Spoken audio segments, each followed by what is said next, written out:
What's up, guys? On this week's show... This is so fucking dangerous. And flossing all the way to court? All that and more on this episode of One Giant Leap for Geeks. Cue the music. That's one small step for man, one giant leap for Geeks.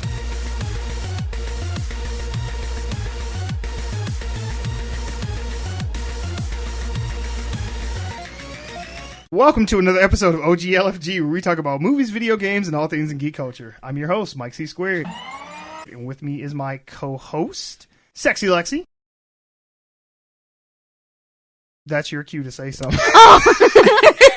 You don't have a thing yet, so you can just say whatever you want. I was like, what? You gotta find your thing. Yeah. I need a thing. You can just say hi or whatever. I don't care. I am present. Works for me. And DJ Melly Mel. Hey! Now, before we get started, I want to let you know, if you enjoy the show, tell some friends about us. Share us on social media, whatever you choose to do. Just know that you're helping us let others know about the best damn podcast they probably never heard of. Now, if you want to talk to us, the show is on Twitter at Giant Leap, the number 4 Geeks. You can get a hold of our resident DJ Melly Mel at Froggy Beaver, and our missing Benoit's at Benoit Gaming. That's BENWAH Gaming. If you're like me and around my age, you're a sucker for nostalgia, especially 80s and 90s. I'm talking music, movies, television, games, just pop culture as a whole. So, if you're from mid-Michigan or going to be traveling to the area, I suggest you check out Rewind and Birch Run. Rewind is a vintage-inspired blast from the past with not just cool trinkets and novelty items, but dope gear to rock as well. I'm talking shirts, jackets, caps, and even sneakers. Retro styles to make your inner child smile. Absolutely, positively, definitely check out Rewind. You might even see your boy Benoit copping something old school or shooting the breeze with the owner, Tyler. Rewind is right off of I-75, exit 136 in the Birch Run Premium Outlets, Section E, next to Crocs. Cling, cling, cling, cling. What you been doing? Cling, cling, cling. It felt right for what we're going to talk about later. Okay, so is that vape juice in that thing, or are you smoking some CBD oil? Well, you know, it's every family video selling this, so I might as well. Shit. Hit him up. Yeah, they even have CBD pet oil now. Too. Yeah, I saw that. And I was like, I love how they don't even show what new releases are up there no more. They're just like, we got CBD oil. And I'm like, do y'all even sell movies anymore? No. Be like Aladdin CBD oil. Yeah, pretty much. If they even put that on there, I would be shocked. Now it's just an ad for CBD oil. There is no movie, anything. Anyway, what you been doing? I have been, let's see. I went to a tennis tournament with T-Money this weekend, or this past weekend. Mm-hmm. We drove down to Oakland University, which it was a really big campus, and It's kind of like U of M, where it's integrated into the center of the town. Right. So that was kind of cool. I'd never been down there. Nice. We sat outside all day, and I had multiple layers on because the high was like 50. Real quick question. Is there an indoor tennis thing anywhere? Yes, there is. Okay. Because when you said that, I'm like, is there not one outside? No, I mean, most places have outdoor courts, but some schools have indoor courts. Some schools play like Midland has a tennis center that SVSU can use. Okay. So sometimes they have like a relationship like that. Okay. Unfortunately, Oakland's were outside, and I had, a layer of leggings, a layer of sweatpants, some really thick socks, a long sleeve shirt, a hoodie, a jacket. Jesus Christ. I was wrapped in a blanket, and I had a blanket underneath me, and I had gloves and a headband thing on to cover my ears. So, needless to say, I was bundled up and very cold. We had to go get hot chocolate, and we brought a crock pot full of soup, and we just sat and watched T-Money play tennis. So, nice. It was a nice one-day tournament. Just kind of went and watched and then went home. Right. He was exhausted. He played like 10 matches or something like that. I bet, yeah. So 3 against each school, and there was, I don't know, 3-4 schools there. Jeez. So it was quite crazy. Okay. But other than that, I've been adjusting to my new job very well. Good. I left one day with a headache, but it was not because of the job. Okay. It was just because it had been really loud that day. Uh-huh. And I'm in a room where it echoes really bad. So it was like they were screaming and yelling, and then it was bouncing back at me. So, but it wasn't stress. I was good. Like I come out, even though it was a hectic day, I still come out. I was laughing and giggling, and T-Money's like, "Did you have a good day at work?" I was like, "No, not really." But I mean, it wasn't a bad day at work. Sure. It was just hectic. She's so. like, wrists still intact. So Yeah, I don't want to beat up a wall, so that's good. I don't want to punch anybody in the face. That is also good. I think this is going to be a good adjustment. Okay, nice. So what about you, Mike? What have you been doing? Well, I would love to tell you, but I can't remember because apparently on Saturday. So, if you've been listening to the podcast for a while, you know my whole, like, Goku training montage that I'm going on. I'm, like, doing backflips and, like, 300 times Earth's gravity and all this kind of shit, and I eat nothing but sensu beans and all that, but... You're such a dork. But, In the course of doing this, I still partake in adult beverages from time to time and stuff like that, and... On this particular weekend, I was probably a good 18 hours or so into a fast. I had broke it earlier in the day and had like a bunless chicken sandwich from Arby's. So you had a piece of chicken? Pretty much, yeah. It was some bacon on it too. Oh, some okay. cheese, a little bit of lettuce. A little bacon. Okay, Right, got an old you. soggy ass piece of tomato, but you know how these things go. So you had a chicken salad. Pretty much, yeah. With bread. And, Okay, proceed. right. No, without bread. Yeah, without bread, bunless. okay. Bunless, no Oh. bread. All right, so Part So of the you keto thing. you ate a chicken Chicken? salad. Yeah. So pretty proceed. And Okay. so I had no carbs besides what was already in the food that I ate. No bread, no stuffed rice or anything like that. And so I left work, which I closed that night. And so I got out at like 9:30 and then came home and we went to the bar. Okay. And Was it planned to go to the bar? yes, yeah, it was planned. We had talked about it Then why already. did you not eat more Because during the day? I had even said before we left the house, I was like, do you want to eat first or go to the bar? And A-Train's like, well, let's just go to the bar. And then, we eat when we come home. And I was like, okay, that's fine. You Great idea. never go to the Yeah, bar on I an know, empty stomach. I know, ever. I know. Anyways. I intended on just having a couple and coming home, but then we started requesting songs, and then A-Train started dancing, and it was a whole thing. And pretty much for probably the last half an hour of the night at the bar, and then the remainder of the night until I passed out, I don't remember anything. Like, anything. You don't Like, remember laying on the floor with the dog? Nope. I or, had to get it all pieced back driving together for me from home. A-Train. Apparently... Yeah, how the hell did y'all get home? Yeah, luckily, yeah. we live fairly close to this particular bar, and I swerved home the whole way. One Giant Leap for Geese does not condone drunk driving, kids. Not at all. No. I Learn from Mike's I was fully mistakes. clothed when I went to sleep, and I slept with the dog in the dog's bed on the floor. I don't remember paying or anything. I had to check my credit card statement just to make sure I paid them so I can go back there again because I'm like, I didn't want to like skimp them on the bill. I'm pretty sure I tipped them too because my calculator app was still open in the background on my phone. So I was like, okay, I wouldn't have had this open unless I tipped them. So, all right. Okay. So, yes. Okay. Yes. That's good. Unless you're adding up how much drinks were. Yeah, maybe. I don't know. But either way, I guess it was a good time. I don't know, but... Sounds like a good time. Yeah. It's always a good time when you don't remember. I guess so, yeah. I think... Well, maybe not, because if my butthole hurt in the morning, too, Oh, then then I'd be that- like, yeah. maybe it wasn't a good Well, time. if Maybe you- it was too good of a time. Too good. Yeah, too good. I think that Too good. we should all have a night at the house. Mm-hmm. Plan on staying over and Not driving home. while not intoxicated. driving home. Hell no. Not from where y'all at now. No. Fuck no. I No. You wouldn't would tip that make shit. it. I Hell wouldn't no. let you drive home. I'd be in the river before But I made I it. definitely think that you and me and T-Money, A-Train, Sexy Lexi, Maybe her, but we'll see. Oh, hey, you still say...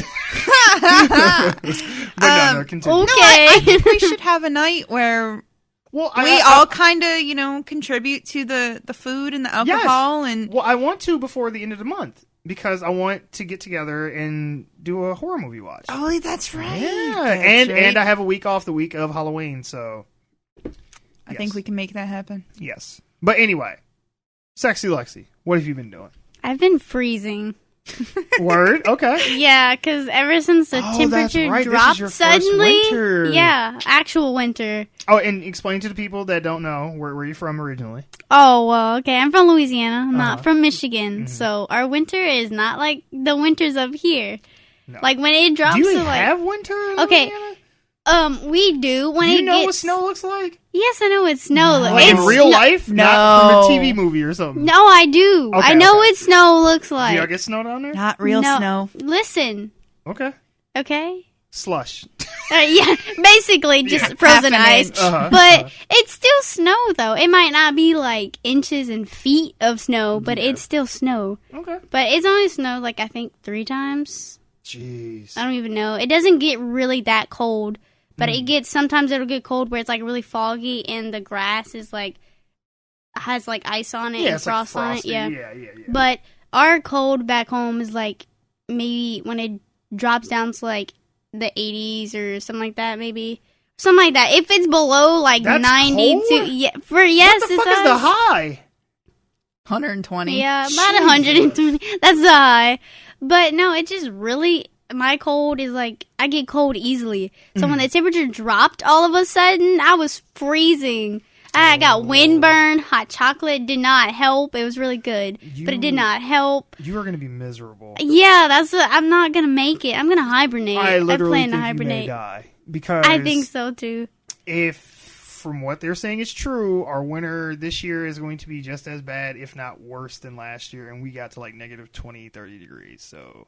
There was a whole week my that T-Money and I God. were snowed into the house. Yep, I think school was closed the entire winter last Yeah. year.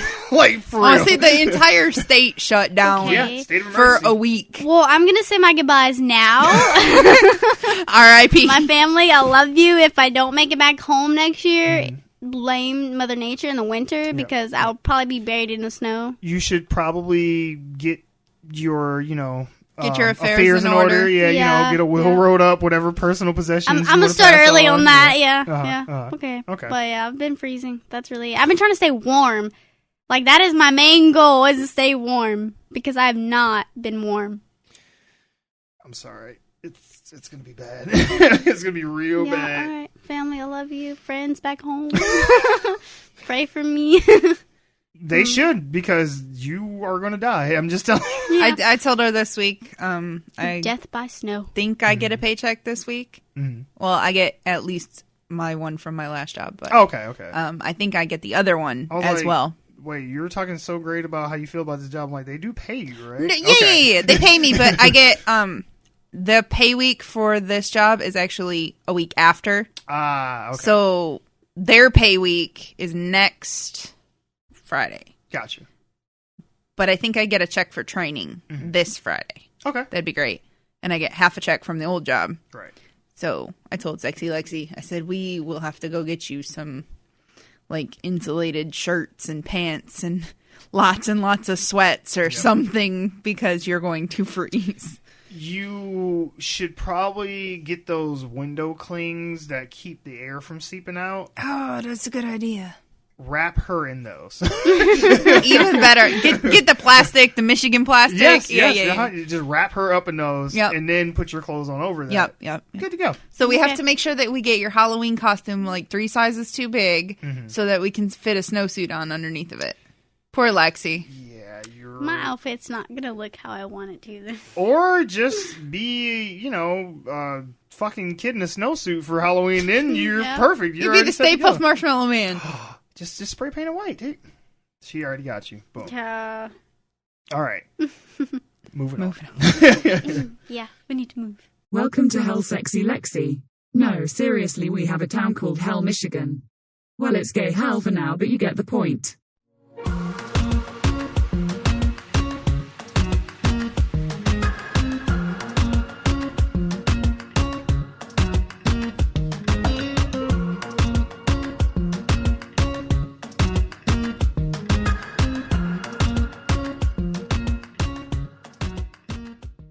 So, how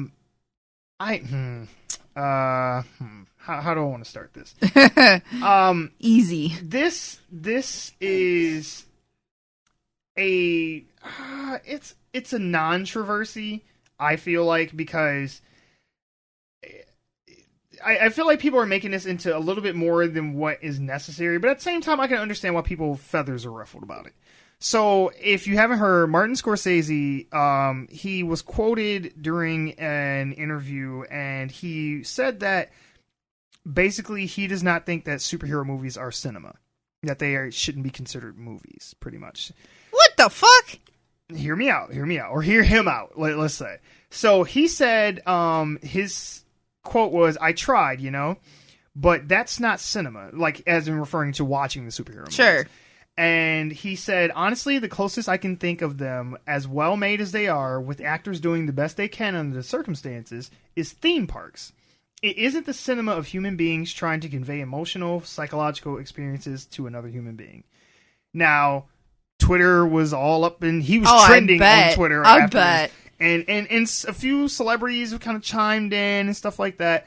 Hopefully for Marvel or superhero movies. So for one of the people who did respond back was James Gunn. Okay. Who is right now filming The Suicide Squad, and then after we'll be filming Guardians of the Galaxy 3. He said, Martin Scorsese is one of my 5 favorite living filmmakers. I was outraged when people picketed The Last Temptation of Christ without having seen the film. I'm saddened that he's now judging my films in the same way. That said, I will always love Scorsese, be grateful for his contribution to cinema, and can't wait to see The Irishman.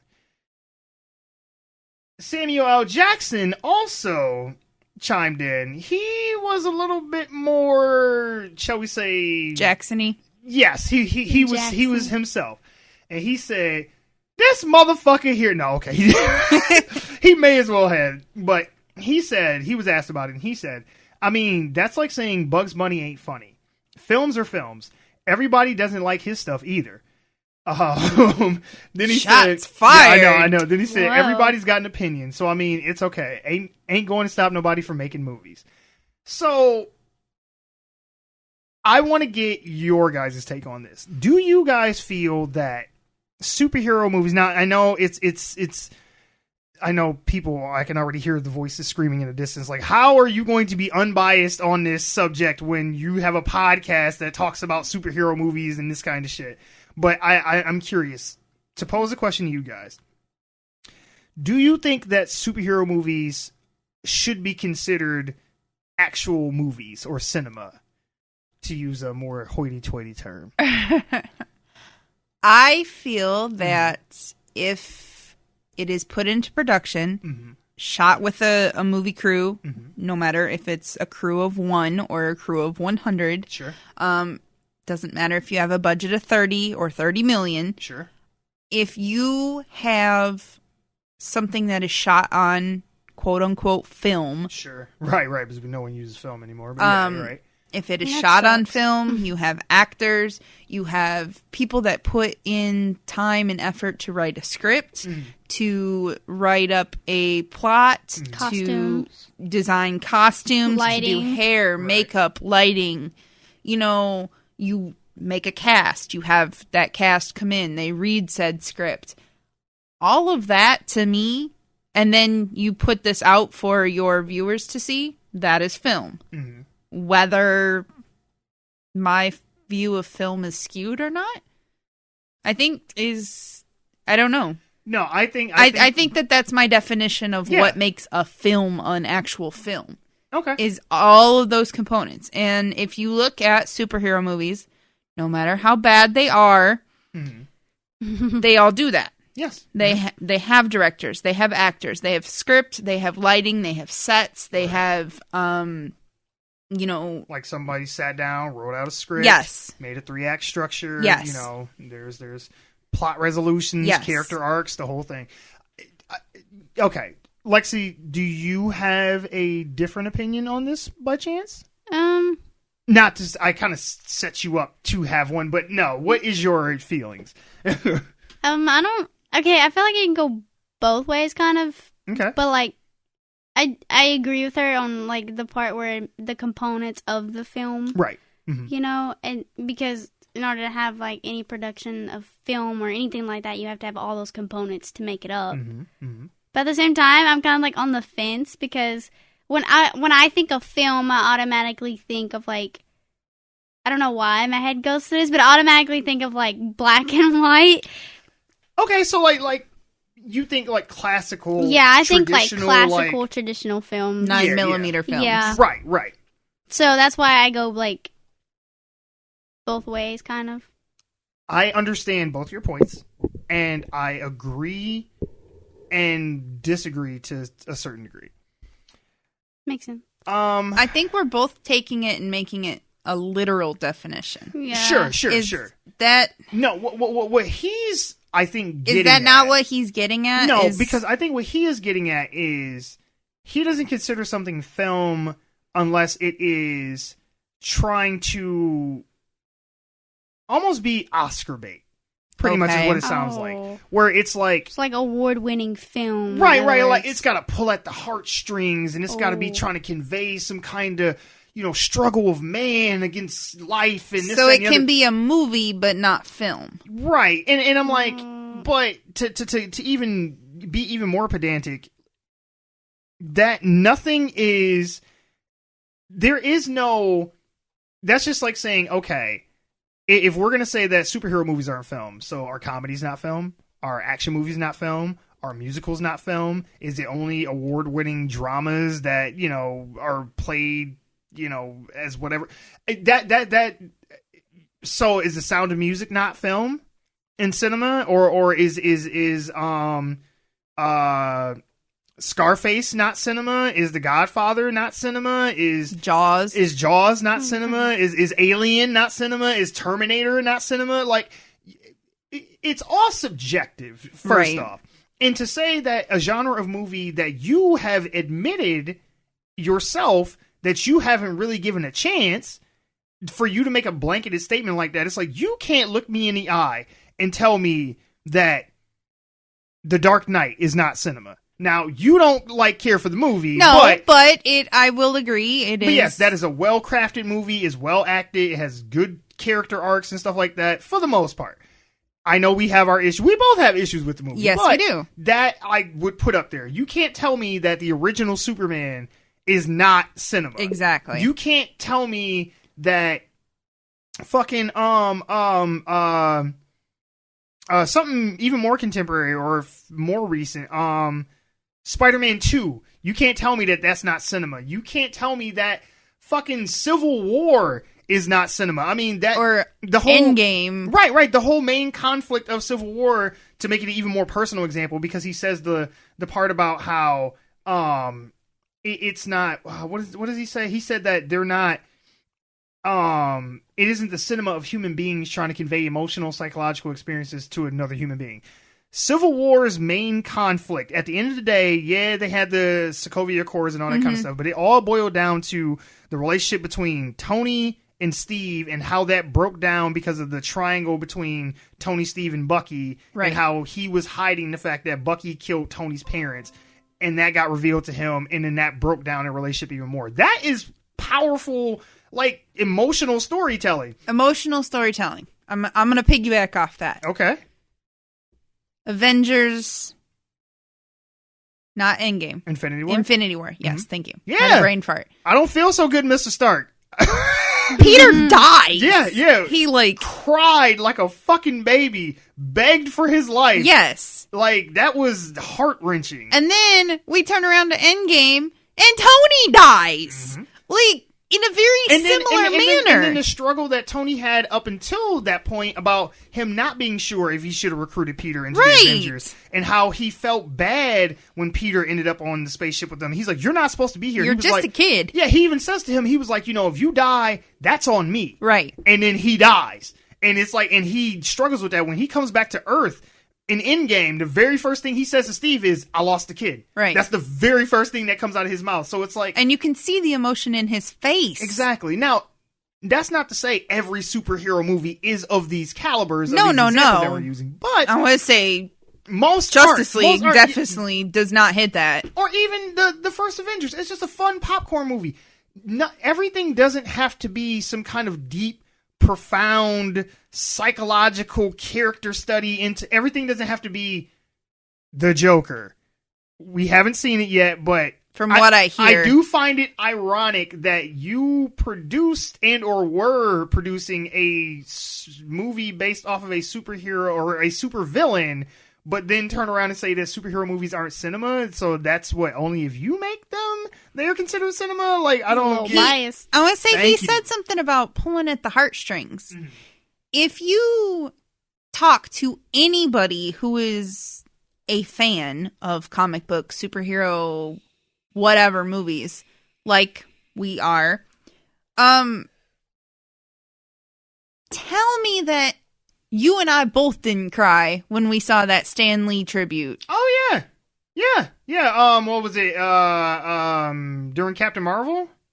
Or was it... No, they had one in No, front it was of, after that. It was...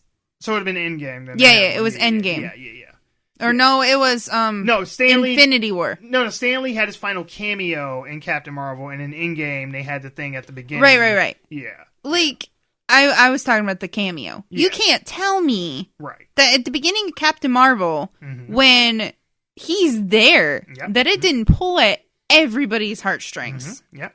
And you were mad because you missed it. Yes. So you had to check it out online. Exactly. And not only that, but I mean, if we're just sticking to strictly, like, writing of characters and how they interact with each other and stuff like that, it's like, not every drama is going to be as the same caliber as, you know, like I said, like a Goodfellas or something like that, which is one of his movies. Right. You know, Goodfellas is a great movie. I love Casino. I love Goodfellas. yeah. I love Raging Bull. I love Taxi Driver. They're These great. are all Scorsese They're movies. great. Love them. Grew up. I love gangster shit. I beat my dick so hard on this podcast for the Irishman trailer. Like, I am so excited to see that. I'm pretty sure that you have said before that you like old time gangster Yeah, movies. hell yeah. I love that shit. We had a whole topic about it. Exactly. But for him to then turn around and say, if it's not this kind of movie, then I don't consider it a real movie. And even Todd Phillips, the director of Joker, said something similar to where he said that he was telling Joaquin Phoenix while they were filming this, he was like, you know, think of it as we're trying to sneak a real movie into the studio system under the guise of a superhero movie. He was like, so we'll make a real movie with a real budget and we'll just call it fucking Joker. And I'm like, when you say that, that implies that superhero movies aren't real movies, but Right. other movies are. I'm like, this is coming from the guy who directed Old School and the Hangover movies. I was like, what is your criteria to even be judging what's a real movie and what's not when everything that you've done in I your would say past Hangover are is definitely fucking- not a real movie are if- like by this frat standard. boy humor bullshit, which I love the first Hangover movie. The second Sure. two, not so much. I love Old School, you know, whatever, but it's just a thing. I feel like that's subjective, and that's trying to put a genre that you don't necessarily care for into a box. And trying to say, okay, this is this other thing that doesn't actually exist within the confines of what I consider good movies. See, now if he would have come out and he would have said, I don't consider them good movies, I'd have been perfectly Yeah, okay so, with hey, that hey, statement. like, you can like what you Be like. like, yeah. But to- we have already established that I like some movies that typically get bad ratings. Sure.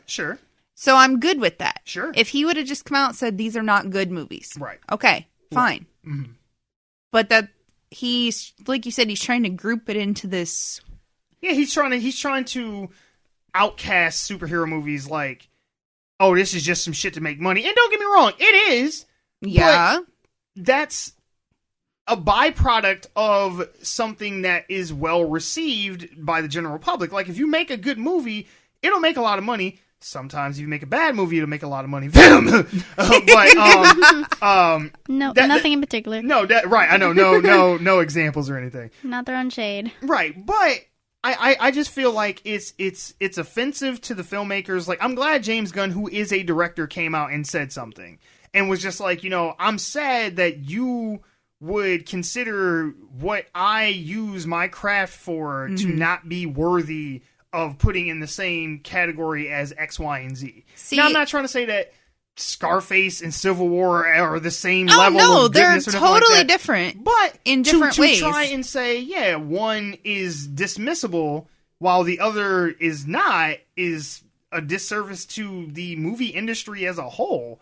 Because I'm like, well, what do you think these people are doing? Yeah, some people are just there to collect a check, but it's like... It's still... The reason that, I promise you, in 80 years, no one's going to be talking about Goodfellas. We've still been talking about Batman 80 years from his inception, and he just started having movies in the fucking 80s, so it's like, come on, man. Like, it's frustrating. I can see that. But at the same time, I would not say that BVS is cinema. No, not at all. Not at all. Green Lantern is cinema. But no, I barely think that they are even the straight definition that we were using earlier of movies. Because I'm like, was this written? Was you acting in this? Because it's rough. Again, Sorry. She makes fun of me because I say some words different than she does. Mm-hmm. So Oh, no, when I I was just say saying rough, I say rough, her and T Money always find it apparent to be like rough. There's a girl at my job that does the same thing to me too, so don't feel bad. I don't. It's whatever. Anyways, Does the roof really bark? Sorry. I'm sorry. Anyway, I think, like, it's already been established. I like bad movies. I liked Green Lantern.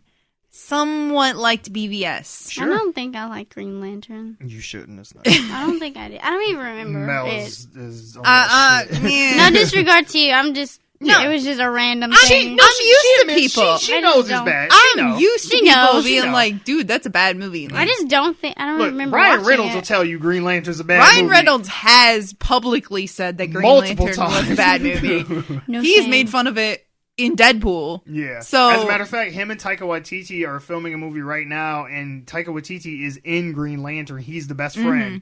And they pretended in the interview that they didn't even meet each other until just recently. Because they're like, weren't y'all in the movie together, Green Lantern? He's like, no, I don't know. You're thinking of Green Hornet, maybe. I don't know.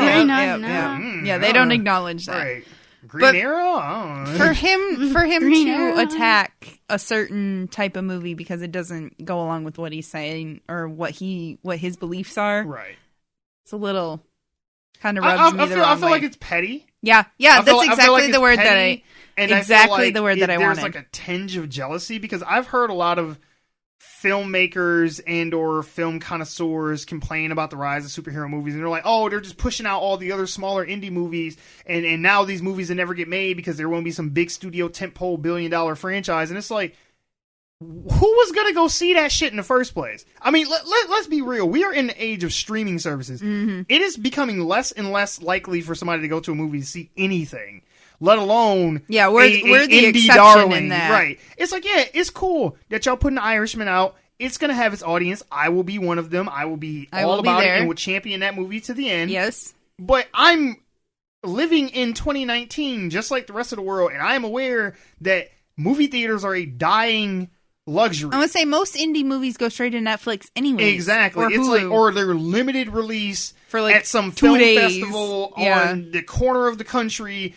that no one gives a shit about, and everybody's like, they gave it a standing ovation for 20 minutes and it won the da-da-da award. And it's like, yeah, but what does that mean to general audiences? Right. What does that mean to the public at large? Especially when you go over to other countries, because their criteria for what is a good film and what is cinema is different from Americans. Like English or India or Chinese. France has a crazy criteria It's like- for it's- what film is. It's like them motherfuckers. It's like if you ain't smoking and fucking a bitch in a French movie, they ain't even putting your shit in the theaters.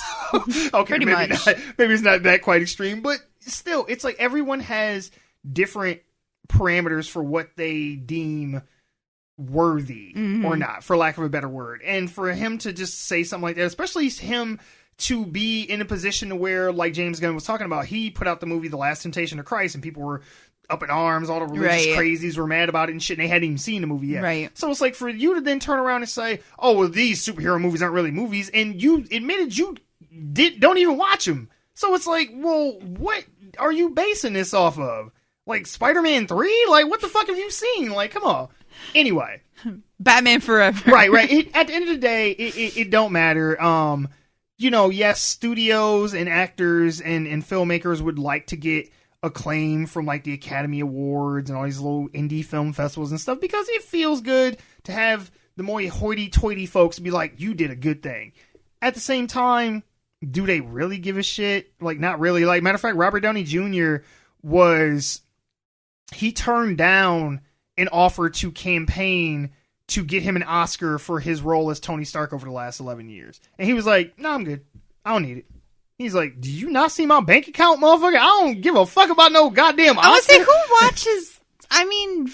And again, I guess Oscars some people do. Had their lowest ratings over the last few years consecutively of all time. So it's like, more and more people really don't give a shit. And I mean, some people do, but I've never watched the Oscars. I watch them. I don't watch them like I used to. I just watch for like the categories I care about. And, okay. Yeah, me too. But at the same time, it's becoming less and less. And then people threw a bitch fit about that. Like, oh, they're trying to put superhero movies in the Oscars because Black Panther got nominated for Best Picture. I don't care if my superhero movies get Oscars.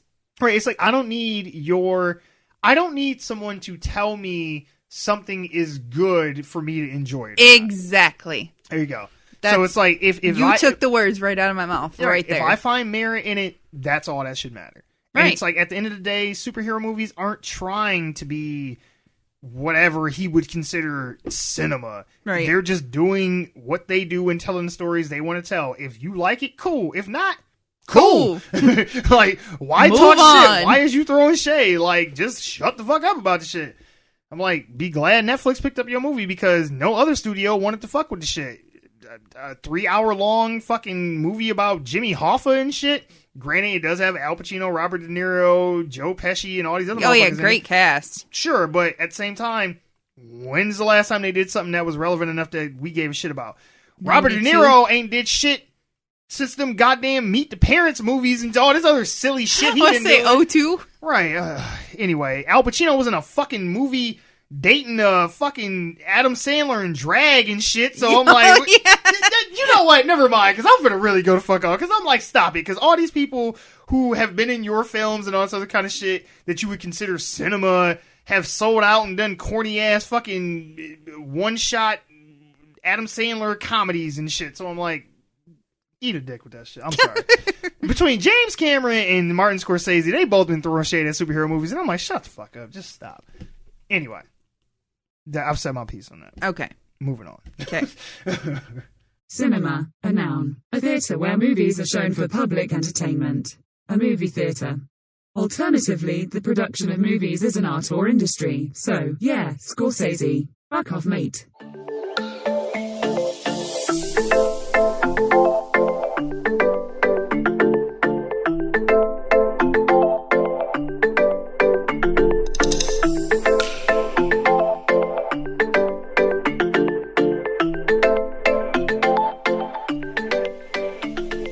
Ryan Reynolds and Michael Bay are teaming up to do a movie for Netflix called Six Underground. Basically, from what we could tell from it, it's a bunch of like ex-military people who fake their own deaths and are now. I would say G.I. Joe meets. Yes, Fast G.I. and the Joe Furious. meets G.I. Joe Transformers. meets Transformers meets Fast and Furious. And it was funny because while we were watching it, Mel, one of the first things she said out of her mouth, she was like, "Yeah, you could tell this is a Michael Bay movie." The way he shoots 2 seconds in. Yeah, it's always these big sweeping shots with like camera cranes and drones. And he had the shot, as always, up some girl's vagina, like from the ground. And it's just like, I get it. You like the female body and you like to film it, but do you need to get like underneath her skirt as you're like filming it? Yes, apparently, but. And he had that Necessary. Transformers sound. Yeah, and the trailer was all, and I'm like, so is Optimus in this too? Or like, what? Is this going to be rolling around the corner? right? Is this going to finally be our Fast and Furious Transformers team-up movie that we've been asking for years? That's pretty much what it felt like. Yeah, honestly, the fact that this hasn't happened yet is beyond me. It had Ryan Reynolds in it, a bunch of other people who I didn't recognize. You guys said y'all think y'all recognize that British actor, though. Yeah, he looked familiar. Yeah. So after the show, I'm probably going to look that up and see who he is. I don't know what he's from. There were rumors, His though. accent was nice. Yeah, about a year or two ago that this movie was like a secret, covert movie for a secret Thundercats movie with Ryan Reynolds. Yeah, and- that's definitely not and what's going no, on that's here. Not, that would have been dope, but yes, that's not what happened. It would have been. That being said, though, I mean, I've been over Michael Bay for a while, and like when I see trailers for his movies, I just get exhausted because I'm just like, it's gonna be so many explosions and a bunch of just frat boy humor. That, I mean, don't get me wrong, I'm not above dick jokes either. I tell them all the time, but I don't know. It's his movies just make me tired. It takes too much energy out of me. It's gonna be like 4 hours. There's gonna be like 9 slow motion running shots. Like, I don't know. The speech is going to be very low, and then like all the crash and bang and all the fucking sound effects are going to be loud as all hell. There's going to be some questionable jokes about race and or sex or sexual orientation. We probably gonna get the hip hop bots in this one again. We got Ryan Reynolds trying to do his Deadpool thing. Yeah, he does look directly into the camera at one point and just starts talking, and He's so used to it. Yeah, I know. He's like, "Oh wait, I'm sorry, we're not doing Deadpool. I'm sorry." He's like, "This is like the only thing I've been in talking lately." to the camera. Yeah, it's like, Ryan, stop! Don't look at the camera. Like, you need to cut your bad habit right now. Sorry, Michael. I'm sorry. Sorry. But, I mean, it looks fun. I would say, is this even going to theaters, or is it straight to Netflix? Straight to Netflix. All right, cool. Yeah, we talked about it off mic. I think they wanted to put it in theaters, but for like 8 hours and then put it on Netflix, and they're like, no, we're not doing that bullshit. Like, why would we do that? It wouldn't make any sense. Right. It's like, what? How much are we gonna make? Like $40 if we put it in the theater? Like, no, we good. That's off concessions. Like, I don't even know where we make ticket money. Right. Well, we sell 2 tickets. Right. Exactly. Only 2. Ryan and Michael, they're gonna be in the front row. No, but I mean, it does look fun. I mean, I'm glad to see Ryan in something that's not Deadpool. I love Deadpool. Don't get me wrong, but I said this when I saw the Deadpool 2. A little bit of Deadpool goes a long way. And I feel like he gets grating after a while, where it's just like punchline after punchline after punchline, where it's just like, I don't even know if he's telling jokes anymore, if he's just talking. Right. Because he just told 30 jokes in like 2 minutes, and I'm just like, I stopped laughing because I'm like, I don't even get the other jokes and references you just made. So it's good to see him be able to do something that's not that. And at the same time, a little bit more serious. Yeah, and at the same time, you know, it's I mean, good he to does see... joke, but it's yeah. Like we I'll say it kind of takes you back to like the Blade Trinity kind of thing. Yeah. I prefer that Ryan compared to today's Ryan, because I feel like he has just become Deadpool at this point, like literally. Deadpool has taken over. Right, pretty much. But it's good to see Michael Bay doing something that's not a Transformers movie as well, even or though it not kind of looks like a Transformers some movie. shit with The Rock or Mark Wahlberg in it. So I mean, you know, as long as we've kind of gotten away from them for a little while, I want to see Michael Bay do good, because I do think that he's a good director. His visuals are good. Like him and Zack Snyder, I feel the same way about. I don't think that they're good storytellers, but I think visually it's a feast for your eyes whenever they make a movie. But they need like co-directors with them.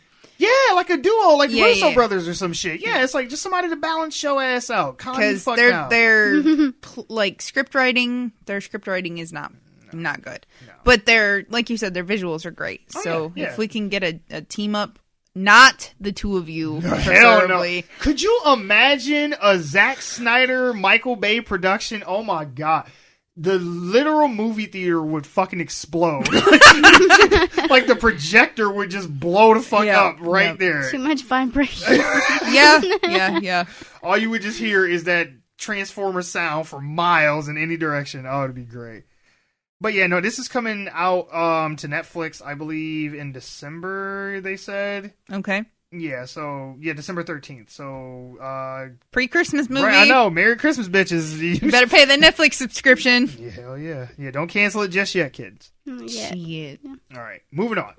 Ryan Reynolds, you are forbidden from breaking the fourth wall for at least the next 9 years. Unless it's in a Deadpool movie.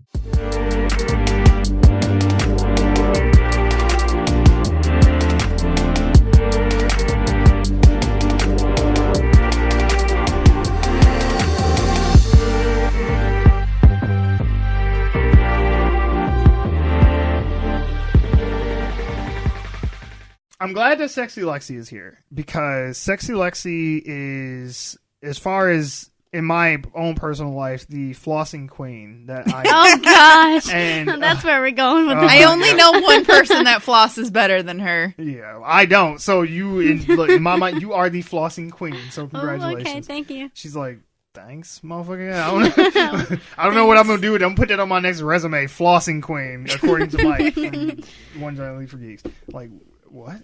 So, a family in Canada is suing Epic Games, the creators of Fortnite, for making their children addicted to video games. Now, no. Don't laugh at this, because there's some stuff here. So Out of all the games that are going to get you addicted to video games, it's going to be Fortnite. Hear me out, because if anything, Fortnite is probably the most popular video game in the world. No Right, competition. I know. Yeah, Very and for a few addictive. years. I want to say at this point. Minecraft was like that, though, for a couple years. So, Epic Games, when they created Fortnite, for years and years hired psychologists. They really dug into the human brain, and they really made the effort to make it as addictive as possible, said Alessandra Esposito Chartrand, the attorney for the family. You probably butchered that name. I really did, yeah. They knowingly put on the market a very, very addictive game, which also was geared towards youth. The lawsuit will be based on precedents set in a 2016 Canadian lawsuit against tobacco companies, which found that the tobacco companies did not adequately warn consumers about the risks of smoking. Chartrand is arguing that, just like in the case of tobacco, Fortnite is so dangerously addictive that it requires a warning. In its argument for the authorization of the lawsuit, the firm cited research into video game addiction and also pointed out that the World Health Organization moved to classify video game addiction as a disease back in 2008. I remember that. Mm-hmm, yep. This isn't the only legal battle being directed at Epic Games over Fortnite's highly addictive appeal. In June, the guardian of a child in California also filed a potential class action lawsuit against Epic Games, alleging that the company takes advantage of minors and tricks them into spending money, especially their parents' money, on upgrading their characters in Fortnite to advance through the game. Epic Games provides a defensive provision in the user agreement for Fortnite, which stipulates that any user of the game willingly gives up their right to Epic Games to take Epic Games to court, either individually or in a class action lawsuit, and all illegal dispute must be handled in private arbitration. Chartrand told CBC that she doesn't believe these terms of service will hold up in court in Quebec because of the Consumer Protection Act, which requires company to disclose the risk of using its products or services. So, TLDR, motherfucking parents is mad because their kids are draining their bank account from playing Fortnite too much. And they now are suing. So why is the parents... I've never played Fortnite. Mm-hmm. Oh, once. Yeah, because I have never touched that game. Okay. I tried a few times. I couldn't get into it. I'm too old. I can't be playing with these kids and this bullshit. But from what I understand, you are a character and you like drop into some kind of a... It's like a virtual world. You drop into an open world, which is like steadily starting to close in over time as the match continues on to bring the players closer together. So by the end of it, you have to fight each other. Yeah, you have to like basically survive. Yeah, it's like the really, Hunger Games. I want to say it really reminded me of like the Hunger Games meets first-person shooter game. Yeah, that's basically what it is. Yeah. Mm-hmm. Okay, so I am caught up. I just don't get it because I'm old. Got it. I don't really play it. I've been asked to play it, but I just don't play it. No, you hate that game with a passion. I do hate that game with a She passion. can floss like a motherfucker does, so I don't know where that came from. She hates that game with a passion. Every time she calls home, her brother's playing that game. Yeah, and See, and you laughed at the addictiveness, but my brother is very addictive. Uh-huh. Like it's bad. He won't even. Sometimes when I call him to talk to him, I'll be like, "What you doing? Fortnite?" Like today, I called him, and you know what he was doing? He was watching Fortnite. He wasn't even playing. He was watching somebody else play it. Yeah, he was like, people make millions of money playing this game. Oh yeah, that's what he wants to do now. He's 14. Oh, he gonna be the new ninja. Yeah, he's almost 14, and yeah, he knows what he wants to do. He gonna dye his hair 2 different colors, and he gonna be the new ninja. Not. He gonna stream all the time. He does that now. See, I was gonna say I've dabbled in streaming as of late too, so I can't talk shit about that. He does it. I think he's done it. He always talks about it to me. And he tried to get me to play it with him, and I was going to play with him just because, okay, we can bond over this maybe. But I couldn't get myself to actually do it. She's like, I can't do it. I just can't. I couldn't. And then he got my dad into it, and I was like, oh my God. No. But see, more so than just how the game is played or like the concept of, the Battle Royale game. Anyways, back to my question. How does the parents... Okay. Like, how is the money attached to it? Okay, so you can buy different skins for your characters. Sure. Different skins for your weapons, different types of weapons, different dances, the flosses, and all that kind of shit. Yeah, because... You pay for that shit. Like, when you get, like, a victory or something, or even in the game, you can just choose a dance. Yeah. Like, you just randomly dance. Yeah, and now, so it's like the microtransactions from... Yes, like Candy Crush and shit like that. Or the loot boxes in some of these other games where, like, you pay... to get a box and you don't know what's in it, because a lot of countries have moved to tell these companies, like, you have to tell the player what is the likelihood, what are the odds that they're actually going to get a 5-star gun thing, whatever the fuck. Like, you can't... See, I don't know about all that. Yeah, but... they're basically just saying, like, it's gambling pretty much at that point. And which this ties into, because they are right. Video games are designed, especially games like this, are designed to give you a steady flow of, enjoyment to keep your endorphins flowing, so then that you are having a good time. Right. And over time, you do become addicted to that. Video game addiction is a actual thing. We talked about the kid dying playing video games and shit in the cafe lounge and shit. Yeah. He played for like 36 hours straight or some shit and dropped fucking dead. They thought he was asleep because he would just take naps and then wake up and start playing again, but motherfucker was dead. I'm not that addicted, but I am pretty addicted. But if I gotta go to the bathroom, I gotta go. Like, I can't not go. It's the same as like the people that used to sit, well, they still do, at the casino. Yeah. And they'd sit and they'd play at the slot machine for 18 and a half hours straight. And then just go to the next one. My eyes would start hurting. Like, when I play video games now, or even when I was younger, I'd play too much, my eyes would start hurting, so I'd have to quit. And I think what the problem is that they're not gonna get, the video game companies have too much money and too much lobbying power to just make it to where it's like, okay, y'all can't make these games anymore or anything like that. But I think what will end up happening is it'll get to a point where the companies have to rate the games mature. Yeah. Because these tactics work on normal people, but as an adult, it's a bit harder to get you to that point. But young, impressionable children whose brains are still developing and stuff like that, it is a lot easier to get them to be like, hey, don't you want to be able to do such and such, or don't you want to get this new cool gun? Go get your mom's credit card. Yeah, I mean, you're not egging them on like that, but at the same time, the game is designed to encourage that kind of behavior. And it's true.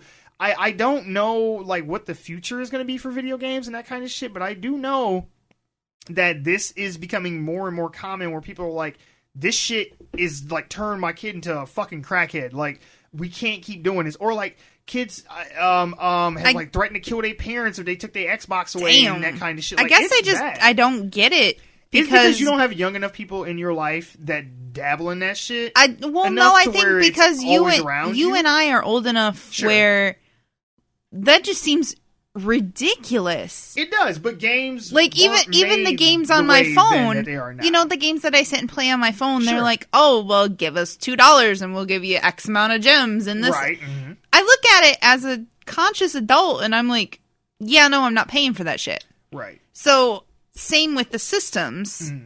For T-Money to go out and buy the newest WWE game that's coming out, and he has pre-ordered it, which I was informed of the other day, and spent, I'm sure, $65-$70 pre-ordering this thing. Fine, whatever. I'm used to that. Sure. I'm used to buying the physical the physical copy of the disc or the cartridge or whatever it may be. Yeah. Whatever the medium is. Mm-hmm. But as far as like the in-game transactions, I look at it and I'm like, yeah, no, I'm not paying for that.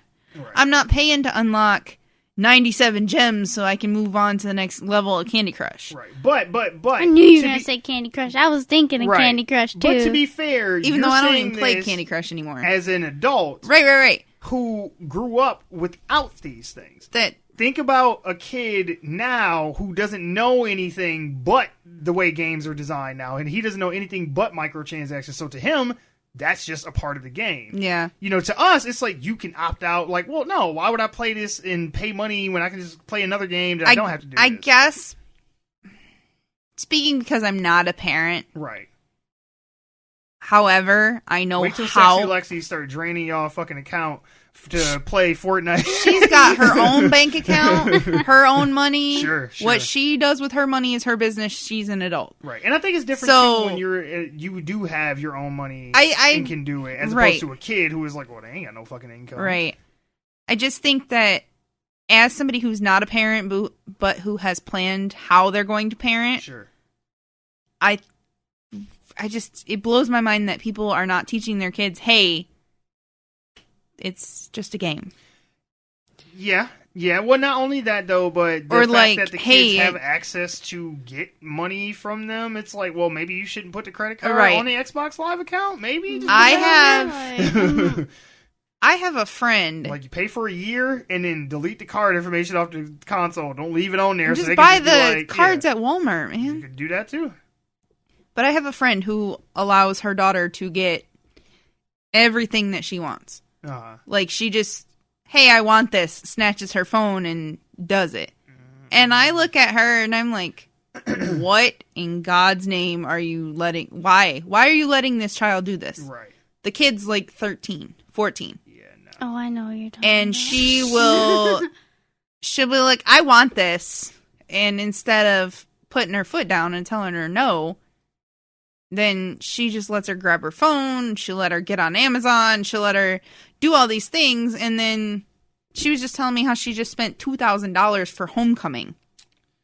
You know how much I spent for homecoming? So I can tell you Zero? No, I spent a little bit. Oh, okay. my entire... Not 2,000 though. No, not high school career. My entire high school career, I went to 2 homecomings and 2 proms. Mm-hmm. I spent less than $300 for all of that. Yeah. That sounds about right. Like, and not a piece either. Right. Like, that's 4 dresses. I did my own hair, nails, and makeup. Mm-hmm. And dinner. And tickets. So, but at the same time, no, you can only speak from your personal That's true. experience. Because I'm not... It's like, if you were in a familial situation to where you had disposable income available to you that you could do it, you probably would have. Could be. It's like it's like we're all a creature of our circumstances. It's that like, is true. When you don't have money, you don't spend a lot of money. When you got a lot of money, you probably spend a lot.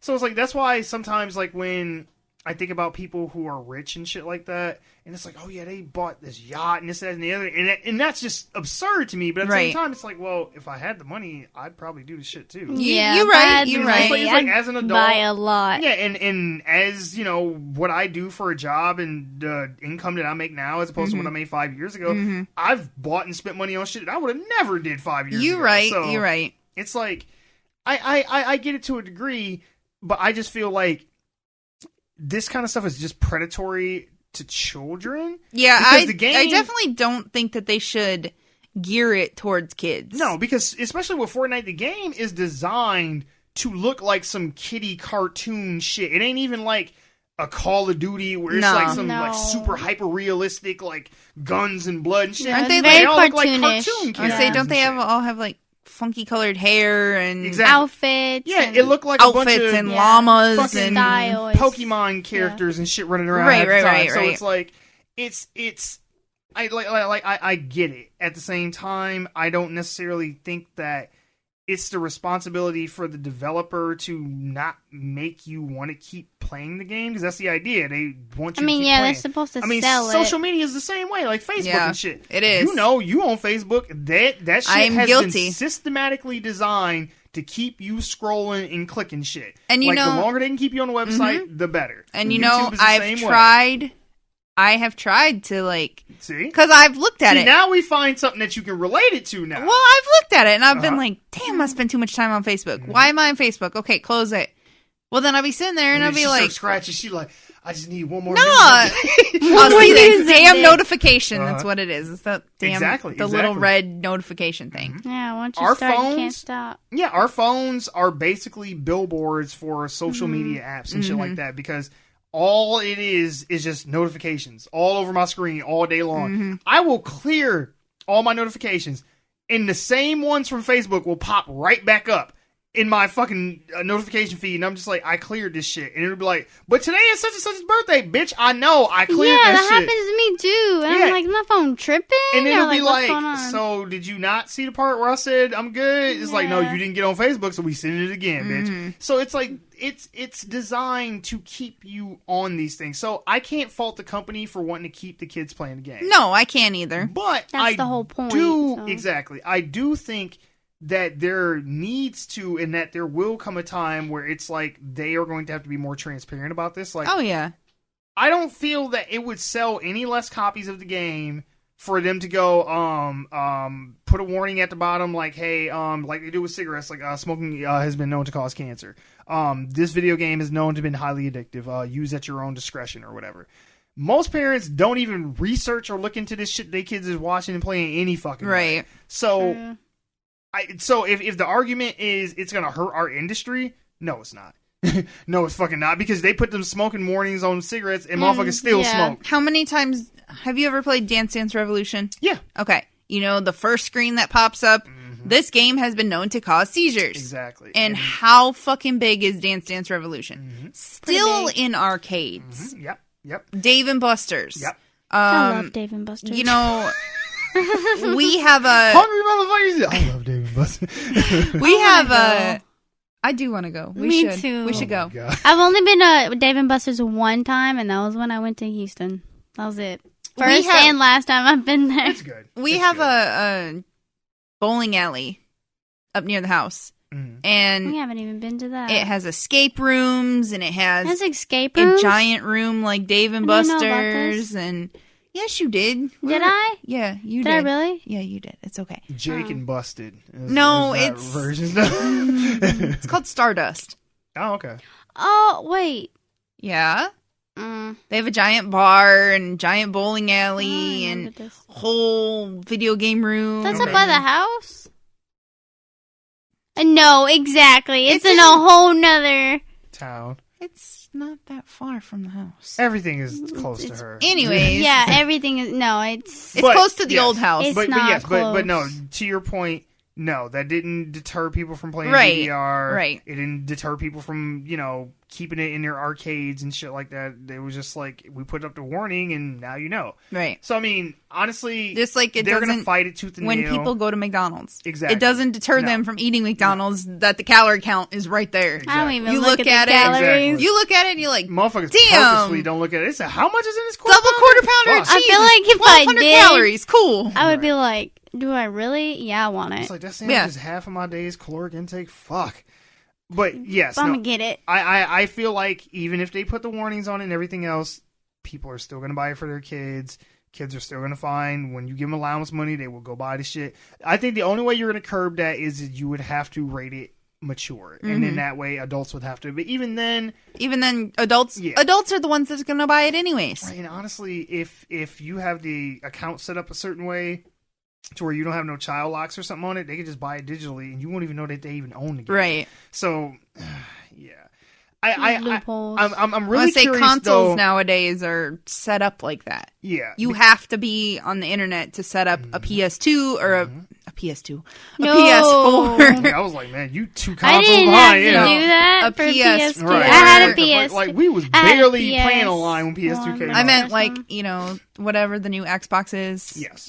And the PS4. I had all that. I'm sure the PS5. Yes. Because I have gotten a brand new PS4 and I've been like, what the fuck is this? You can't just plug the game in and go anymore. No, it has to download within the system. Yeah. And you have to update it. And then it'd be like, I tell T-Money all the time. He gets a new game and I'm like, come on, let's play your game. Okay, well, it's got to download to the system. And it takes several minutes. Like, dude. Shit, you lucky if it's several minutes and not several hours. Yeah. When Feel you're like you- downloading No, the that's game for digitally, updating. Yeah, that shit. Oh, You have God. the Like, they're physical like 36 copy, hours. though. I'm like, what? Like, the fuck? Who? Huh? You think I'm leaving this shit on for the next 3 days? Like, you Yeah. fucking crazy? Yeah. I Anyway. don't think so. No, we all sound like old men yelling at clown right now. I get it. But at the same time, I find it fascinating that it's taking other countries to come out and kind of push back against the video game industry. In Oh, yeah, because because America's not gonna. Right. I mean, the only thing we're doing, video games make you want to do mass shootings. That's the only thing that we'll bring up. But As I wave these my other finger in countries- the air. Right.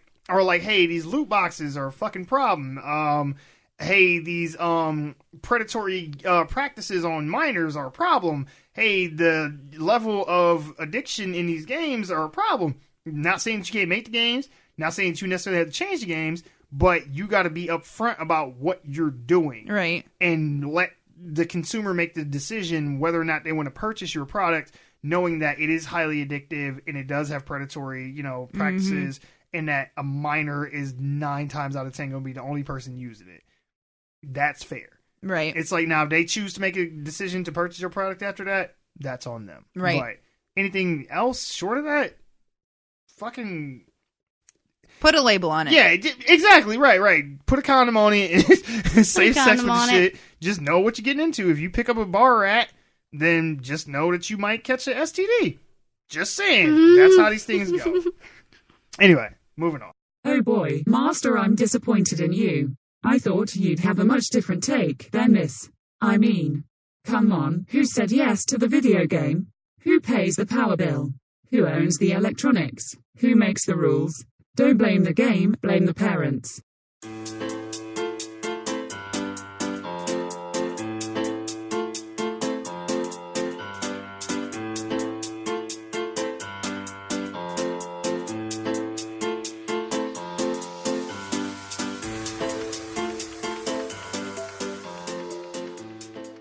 I was unable to see that other clown movie that came out recently, so I watched a different clown movie instead.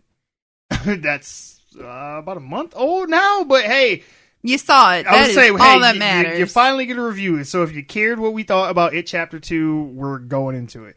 Now, normally, if you haven't joined us for a review, normally what we would do is we do the mullet style, where we do non-spoilers at the front and the spoilers at the back. But I figured the movie's been out long enough at this point. Most of the people who've wanted to see it have probably seen it.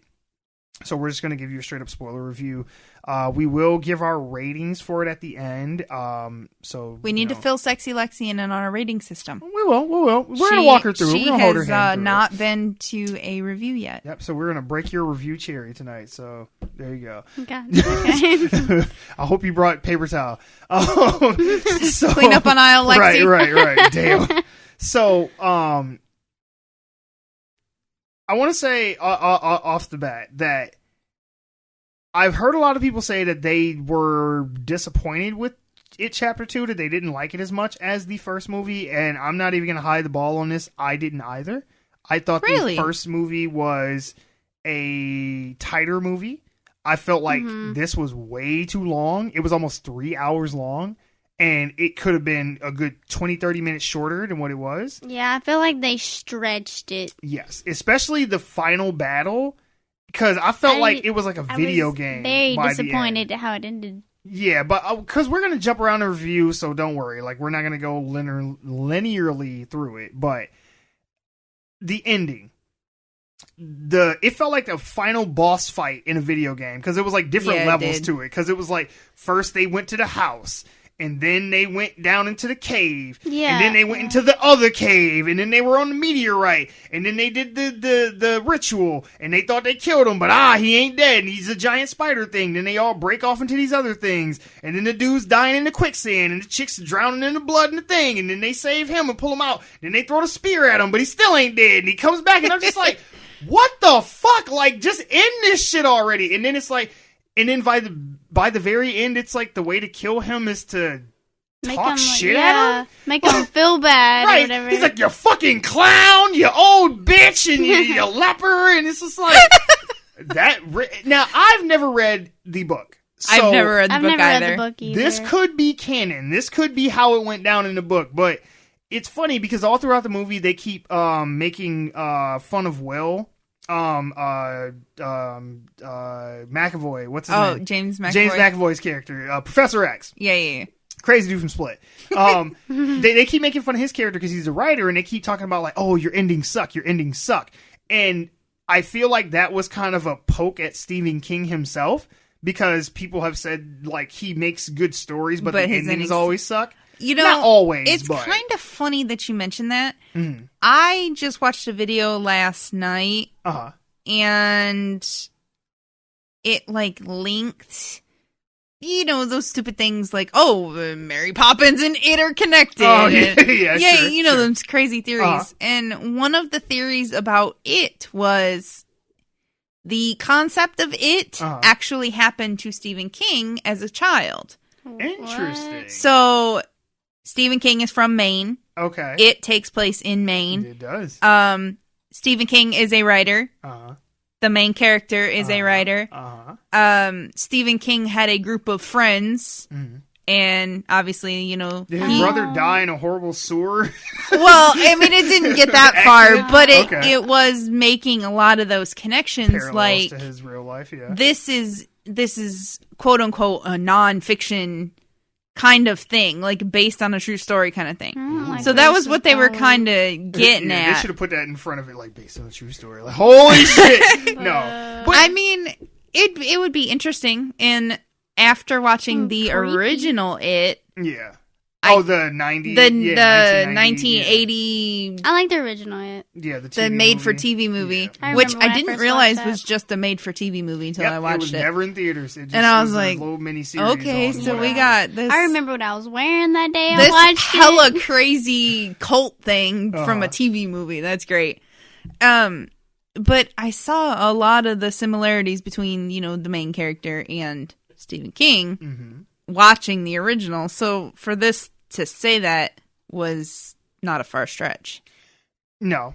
And even Stephen King appeared in this movie. Yeah. He looks like shit. He old as hell now. He tried to put on some kind of little southern accent thing, which didn't make sense to me because I'm like, aren't you in Maine? Yeah. Like, he's all like, you want that box, boy? It's going to be $300. Okay, he didn't quite sound like that. But you going to talk to me like that? But pretty much. I think one of the things that made me enjoy the first movie more so than Chapter 2 was because there were kids in it. Now, hear me out. I know child actors traditionally are pretty bad for the most part. Like the kids from Stranger Things are an anomaly, and the kids from the It movie are an anomaly because usually when they get a bunch of kids together, it's like, oh, these are such bad actors, but they're kids, so it's like end well. Right, exactly. But because they were child actors and it was about kids, when they would be in situations where there's something horrible happening or the threat of death is like looming over them, and they would say some crazy shit or crack a joke, it was different because they were kids, and that's how kids cope with, you know, trauma and shit, is through, you know, humor and shit like that. Right. When it's a 40-year-old man calling the giant clown spider a bitch before he throws a spear at it and shit, it kind of takes me out of the moment because I'm like, I'm with it, and then you'll say some silly shit, and then it's like, I'm not with it no more. See, the tone kept changing because we talked about this off mic beforehand about the creatures and shit. Because that's another one of the things that made this movie feel like a video game to me.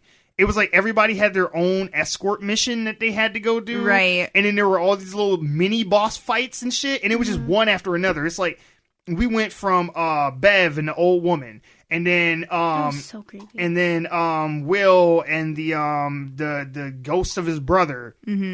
And the one kid and his mom and the leper, and you know, it's just like one after another, and I'm just like, okay, what's the story? What are we doing here, guys? Because I just feel like it was just a bunch of set pieces going, and what the problem is that there were moments where I didn't know what they wanted me to feel, because, for example, the old woman, she comes out and she's screaming some crazy shit and she's naked and shit, and in that moment, Lexi was talking about how Mel had said to her, "Oh, some scary shit's going to happen." So she got scared and wanted to look away. And when she looked, she was like, "It's not even scary. Like it looks stupid." Like, funny. Right. She's like a 10-foot tall, naked woman with weird, saggy boobs and a really big head, and her eyes were looking in like two different directions. And she's like, "Come here, Beverly!" And it was just like, that's not scary.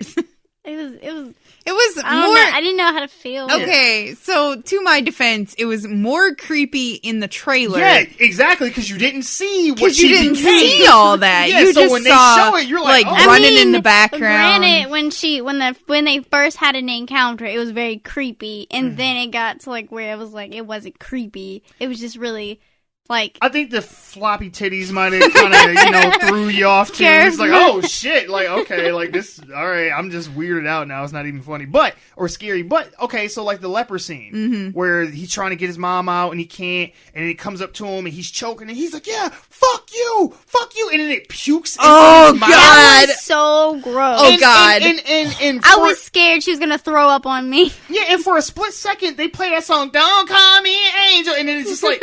What was that? And that's it. It's so weird. It's such a one non sequitur one off. I'm just like, so am I supposed to laugh right now or just be? I was grossed very out? confused. I was like, yeah, or even when they tried to have a moment of like sincerity or in something like poignant, like Richie's character, like when you find out that he's in the closet and that's his secret that he's been hiding or whatever.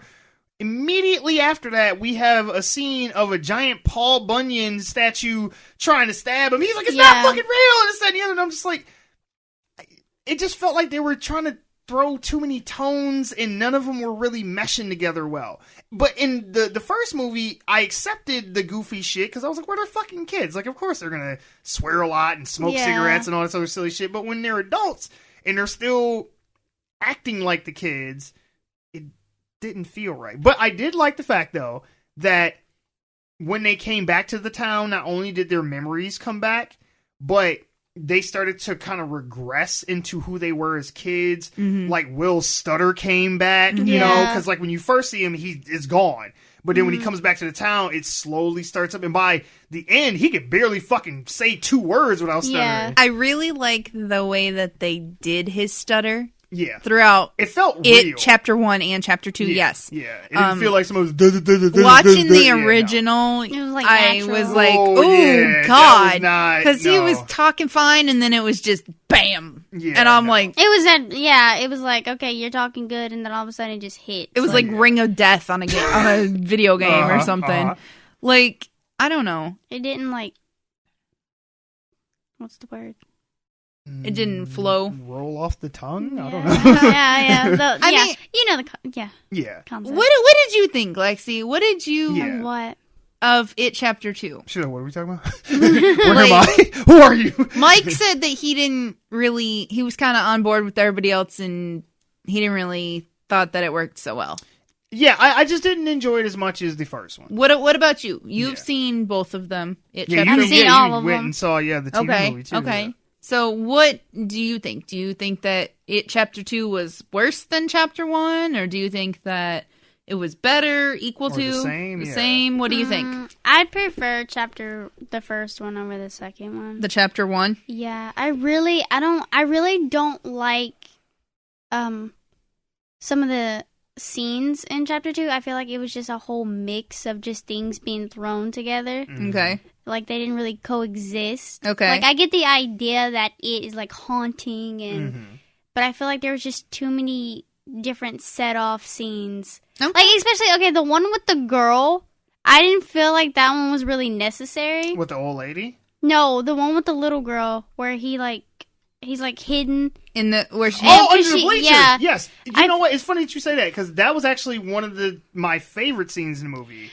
Because it wasn't so bombastic like everything else, where it's like a head turning into a spider and all this other crazy shit. I mean, I liked it, but I didn't because I didn't feel like it was absolutely necessary.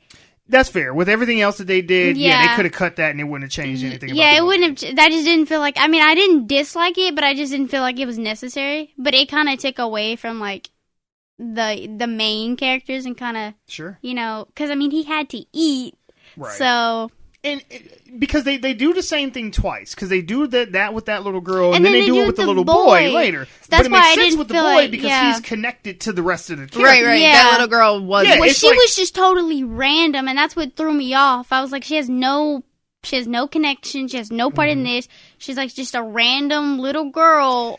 She's not completely random. Not because she is completely. the girl at the very beginning who's Yeah. doing a little gun thing with the guy that gets killed and thrown into the water. Yeah. Because remember at the beginning they beat Oh, up the is gay she? dude? Yeah. She's the little girl who gives the thing to Oh, and he's like, yeah, thanks for that's letting me true. win. That's her. Oh, That's okay. true. I And the didn't reason I realize remember that. it is because Yeah. she had that birthmark on her face. Yeah. And I was like, she's not. Yeah, it's not like random, but I just figured she didn't need to be like. no, you're absolutely right. It Yeah. wasn't necessary because they did it twice. So if they would have just had the boy, Yeah, they could have 'cause had the she was same in the effect. beginning. Yeah, of she the didn't watching need the to be- child die and, kind of giving you more weight to how evil it is. Because the whole time he's trying to kill the adults, but he's not really successful. So it's like, well, is he Yeah. really a threat? But when you see him kill the kids, you're like, okay, he is a threat. And the but- way that the boy died was kind of Yeah. more intense and like. Do you like how the story played out as far as what they had to do to kill it? I don't know. It kind of. They had to go through a lot. The ritual thing, I guess, more specifically, because it's like a lot of like getting high off some shit, and it's like we gonna do some chants and hold hands, and this, from what I understand, that is in the book. That is how it goes. But it just kind of felt like Stephen King was doing a lot of drugs when he wrote this shit. Quite possibly. Because it starts is- off with like, oh, it's an evil clown, Yeah. and then it's I like, don't like the fact how they had to kill him. Yeah, I don't. yeah, like it was just weird. And then It by didn't the make end, sense none to of it me. mattered anyway. Because he even Yeah. says like, oh, you didn't tell him how the rest of the story went after they did the ritual. I killed all the motherfuckers and it didn't work anyway. And then it's like, I did like that little twist though, where it's like, you lied to us, Mike. Like Right. you told us this shit would work. Yeah, I like that And he part was too. like, they just didn't believe, It was- and that's why it didn't work. And it's like, no, motherfucker, because that shit just wasn't gonna work at Yeah. all. I mean, I guess it did kind of in the end, but Kind of make him like weak, maybe a little bit. yeah. Now that they know like his natural self, in other words, like they know. Yeah. But at the same, I didn't like how they just had to like tear his confidence down to like. That kill was him. stupid. I'm Yeah, sorry. I but didn't that, like I cannot. it. I get what didn't they're like the trying to ending. convey, but it's like he's like, there's more than one way to make somebody small, and there's like, oh, we gonna talk shit at him and make him feel bad Yeah. about himself. I And feel I'm like there could have been like a different way to approach how to get rid of it. especially seeing as how he's millions of years old. You telling me that Yeah. ain't nobody ever called you a bitch before? Like, come on, man. Like, I'm- he's like, I'm the eater of worlds, and they're like, you fucking clown. He's like, eater of worlds, as he's like shriveling up, and I'm like, why The is whole- this working against I you? would say the whole thing about that, and the reason why it worked, was because it was mentioned somewhere in the film that he feeds on fear. True. So if the kids are not afraid of him, then he's not going to gain this power because he has no fear to feed off of. I also Okay. feel So like that's why the whole talking shit to him worked. I kind of feel like besides talking like smack to him, they could have showed it differently that they weren't scared. You know. Yeah, I wanted them to just beat him the fuck up. Like, I didn't want Yeah, it, just like they did in the beat first him, movie. Like, they yeah. just straight whooped. They gang, like, jumped Yeah. that motherfucker. They had, like, rocks and sticks, and they were Yeah. just a bunch of little kids beating his ass. I mean, they And could in have done this- it like that. Yeah, and then it's like, and then we're going to pull his heart out, and then we're all going to stand around it together and squeeze Yeah, it. that was weird. And I was just like, what That what was the a fuck little is this? intense and gruesome. I was hoping for some more, like, crazy ass, like, mind bending shit. Because they had. Because it's 2019. Yeah, because in the book, it's kind of lazy writing. But he does say, like, his true form is, like, so crazy, like, that you would just lose your mind from even seeing it. So, like, they couldn't even describe what his true form was. And when they were first doing the ritual, and you see the dead light starting to come down, like, the tunnel that the meteorite fell in. Yeah. Because that's why I say that I feel like Stephen King was on a lot of drugs when he wrote this. Because it starts off with the Possibly. evil clown. Then it becomes The evil clown has been underneath this town for millions of years because he crashed here on a meteorite from another dimension, and it's some kind of giant turtle thing is his arch nemesis or some weird shit, and then they have to do a bunch of weird, like, Native American drugs and get high and hold hands. And in the book, they all have to gangbang Beverly when they're kids. That's how they get out. They don't put that in the movie, but they make that joke where she's like, I'll remember you guys in your tidy whities. And he's like, yeah, no, let's not talk about that. That's a reference to that scene in the book that they didn't put in the movie. Yes. Whoa. Stephen King wrote a book where a bunch of middle school kids all gangbang a young girl to get away from an evil clown monster. Yes, that is a thing. Okay. I mean, I'm sorry. They get high first, then they fuck her, and then they get out. Oh. Excuse me. Yes, that's a thing. Yes, and she talks about how in her internal monologue about how the fat kid, the one that becomes the hot guy later, Ben. how he has the biggest dick out of the group, and she was surprised by it. And I'm just like, that is so wrong on so many Wait, levels. when did they mention that? It's in the book. Oh, not in the movie. No, Gotcha. not in the book. Not in the movie. Yes. Gotcha. Okay, I haven't Always read leave the book. the details I know. out. No, I just researched it a little bit because I knew that when the first movie was coming out, people were like, are they going to put that scene in the movie? Because it's not in a TV movie either. No, it's not. I did hear about an extended version. Oh, that has the gangbang in it. Gotcha. Where, of it, chapter watch 1, them I gangbang think Jessica where Chastain. No, I would watch that. Sorry. something about the kids like Mike's fantasies. masturbating or something, and the clown pops up while he's masturbating. That could be in I there. heard It would that not surprise somewhere. me. It would not surprise Why me. does that sound familiar? I feel like I've heard that too. I don't As know. he comes, the little red balloon comes out his dick. Oh my god, that'd be Oh, scary. you'll float too. Oh, I'm sorry. yo, come too! Like, oh my god. No. Well, think about it. In the TV movie, the clown portrayed itself as Beverly and was Yeah. making out with. Oh, that's true. That clown was smart. He Yep. knew what he was doing.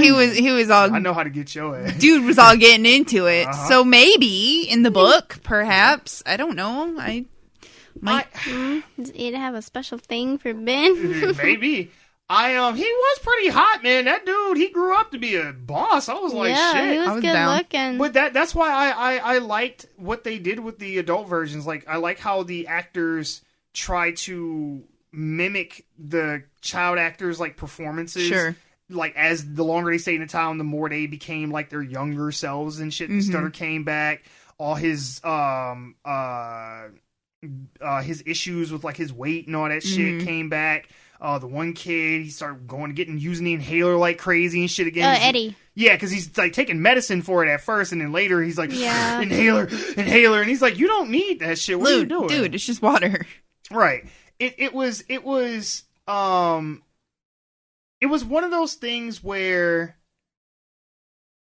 I don't want to just sit and just say that I didn't enjoy the movie, because I did. Yeah, I did enjoy the movie. I did enjoy the movie. I just don't think it was as good, and I think that the trailers built it up like, oh, this is going to be some, like, you're going to want to tear your fucking eyes out when Yeah, you see like- this shit. Especially, like, the little bit that I did at the beginning where, like, Pennywise is, like, putting the makeup on, and he starts, like, scratching his face, and he's like, "Blah," and all that shit. Like, that shit was scary as fuck. I like that part. In context, though, when you see the old, weird, saggy Yeah, titty lady and right the before that, weird- it kind of takes away from that moment, because it's like, well, I'm not even scared no more because you just did that weird shit like 3 seconds ago, and now we're doing this.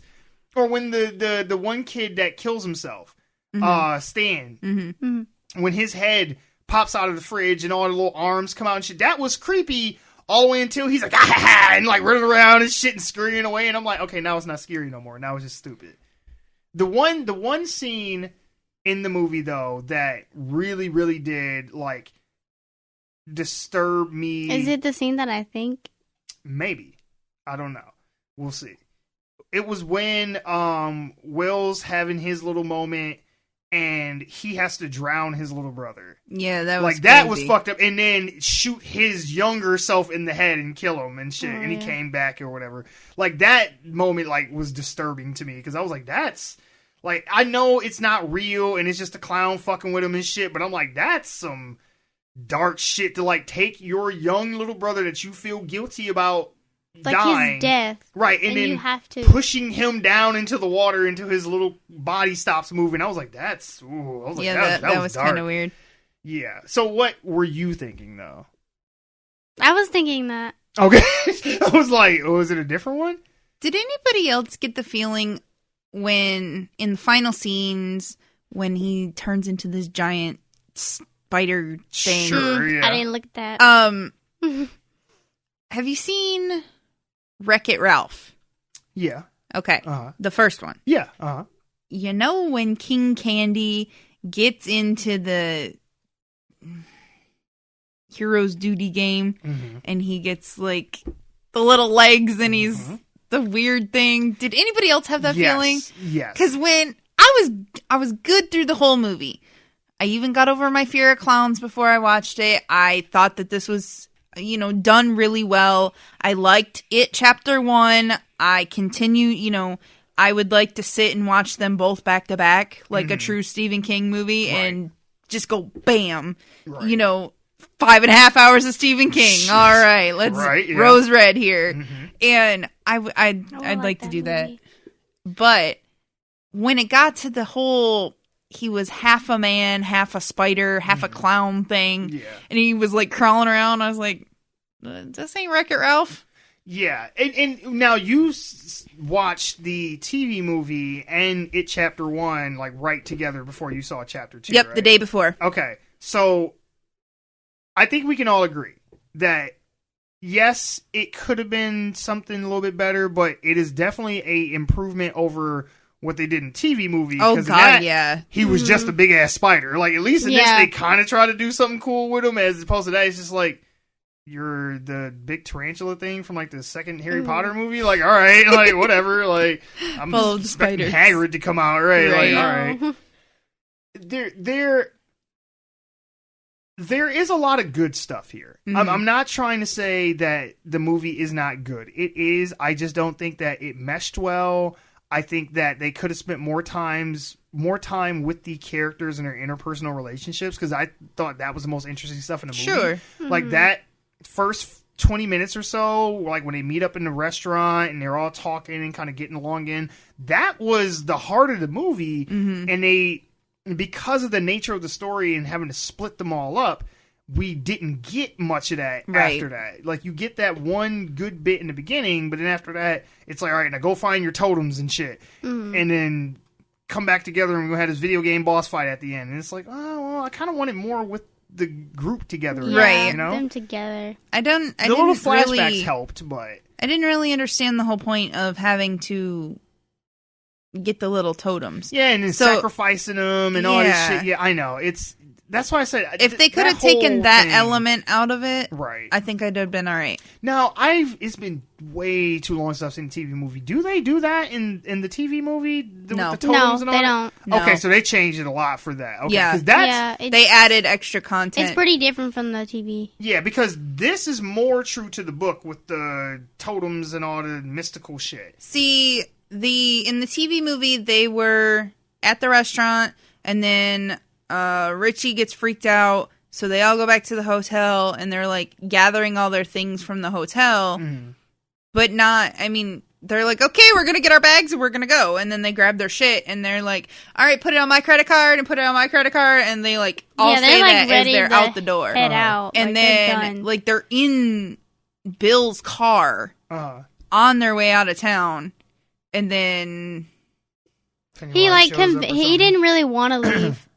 Bill didn't really want to leave. Yeah, Bill didn't want to leave, so it's Bill and he Mike. said he had to stay because of like what happened, and he promised. Right. They're and like he was trying to and convince he probably them. has the most guilt out of everybody because his brother was the one that died. Yeah. That started them right. down this And whole so they're thing. like playing on a bike or something, and then the others see that, and they're like, okay, well, we made a promise, and then the clown comes out, and then they go down in the tunnel, and yeah, so they cut out a lot of this other in between. They added a bunch of shit for this too. That's not they in the book. have Bill's wife come in. Yeah. That was the only other thing. Oh yeah, true. And that's why She they go was- down in the thing. Do you guys think though that it was weird that there wasn't? It seemed like there was nobody in the town. Yeah, like it was very like empty, like the Yeah, streets and very stuff. Like they had the fair, and you saw a bunch of people there, but other than that, it was like yeah. nobody Throughout in the fucking movie, it town. was only like just them, the people in the restaurant, and Like, example, when Bill's talking to his ghost brother in the store where he gets the little fucking sailboat back and shit like that, and then he sees that one kid that ends up dying later, it's like, where are your parents? Like, where do you live? Like, he says he lives in Bill's old house, but it's like, there's nobody else around. He's like, I'm supposed to be at the fair. I'm supposed to be at the fair by yourself? Like, right. And then when they show him, he's just with some other fucking kids. I'm like, where are all the other adults at in the town? I mean, there's Stephen King, the dad and the daughter at the pharmacy, and then I don't think there was nobody even at the hotel. Like, who checked them into their rooms and shit? They went behind the desk and got their own fucking keys, and I was just I don't. Where is everybody? It was so weird. I was like, it's so vacant. Even in It Chapter 1, the only adults that you saw were the ones that were, like, you see Bev's dad. Yeah. Which... I'm glad that they chopped that down. Yeah. Because when... That was the scariest shit in the first movie was his relationship with her. When... You could just, like, feel, like, the chills from that creepy shit. I just wanted to punch him in the face. Uncomfortable. Yeah. I love that they addressed it, though, in the end. And he's like, are you still daddy's little girl? And she's like, not anymore. Fuck no. She, like, kicks the door and it cuts his fingers off and shit. And I was like, yeah, fuck that dude. Because that shit was... But, like, all the adults that you see in the town are related to the clown. So, like, her dad was obviously evil because of the clown. Well, that's one of the things that's in the book that they don't really do a good job explaining. Because he is underground and they basically built the town on top of where he is, his evil, like, infects the whole town. That's why... Like, there's a bunch of racist-ass people in the town. The shit they do to the gay couple at the beginning, like, that's all supposed to be because of its influence. Right. But they don't do a real good job of explaining that. You kind of just gotta pick up on it, really. Yeah. You're like... See, in the movie, there's a... The TV movie? No. Chapter 1? Chapter 1. Okay. No, it's in Chapter 2. Mike's explaining things, and he talks about how people turn an eye. So in It Chapter 1, you see that the only people that are there are the ones that are causing bad things to happen, and they all like just... the bullies and shit? Yeah, they all just kind of turn an eye to everything. Yeah, they're just like... Yeah, because there's a scene where they're, like, threatening to, like, beat up the, or is it when they're trying to cut the fat kid? Yeah. And there's a car that drives by, and it's like a older couple. They look dead at him and just keep driving. Just keep on going. And then you see the little red balloon come up in the back seat, and it's like, oh, okay. Like, you kind of start to get it. Right. I wish they were a little bit more explicit about it and just be like, yeah, no, he has this whole town under his spell. But they kind of it's something you have to pick up on yourself. Right. One more thing that I wanted to address was Pennywise himself. There are moments, because, I mean, that's what we're all here for, is to see Pennywise. We want to see him do some creepy clown shit. I want to say, do you know that Bill Skarsgård had to distance himself from the monster that he had to create for it? In that, like that video I was watching last night where they were talking about the different relations between, it's Pennywise and Mary Poppins or whatever. That was one of the things, and I thought that was stupid. But anyway, Bill Skarsgård actually scared himself, much like Heath Ledger did when he played Joker. Oh, yeah. The only thing is he's handling it better. Well, he's probably not, like, doing copious amounts of drugs in a hotel room while he's doing this as well, too. Yeah. Poor Heath OD'd, but, Yeah. But the lady that was hosting the video, she's like, yeah, there's a lot of similarities on how this affected his mental health in playing this crazy-ass clown and the things that he had to do to these people or made them do to themselves or whatever. And he's trying to distance himself now from, like, separate Bill Skarsgård from Pennywise. And that's one of the other things, too, is that as far as, like, his interactions with the cast, like, they said, like, they almost didn't talk to him at all while filming unless they were doing a scene together. So they only really ever interacted with him as Pennywise and never really as himself until after they were done filming. Crazy. Which kind of would probably help with the realism of their relationship to him, because it's like, we don't like.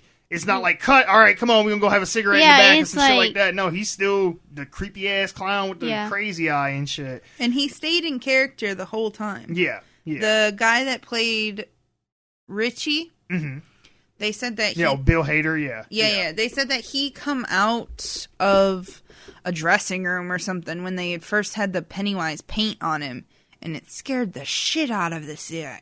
He's like, went around screaming and whatever. I was just like, dude, I don't know. See, and that's the thing. That's the thing. Like, we all came for Pennywise in the movie, and that's what we want to see. And you get a lot of Pennywise in this, a lot more than you did in the first movie. Yeah, in the first one he was like almost a shadow. He'd only come out when, like, occasionally until towards like. But the in end. The second one, he came out a lot. Like he's in scenes. like broad daylight with the balloons and all this shit, and it's like, and I like that's the part where he was floating in the air. That was cool. Funny. Like I think the scariest he was in 3 scenes. The very beginning when he fishes the dude out of the water and eats him, that shit fucked me up. Oh, like yeah, that first 5 minutes, fucking crazy. Like that was so graphic. Like now, I don't know if Lexi's old enough to remember. You might still remember. I can't think of the kid's name, and I feel bad because I was going to look it up, but I forgot.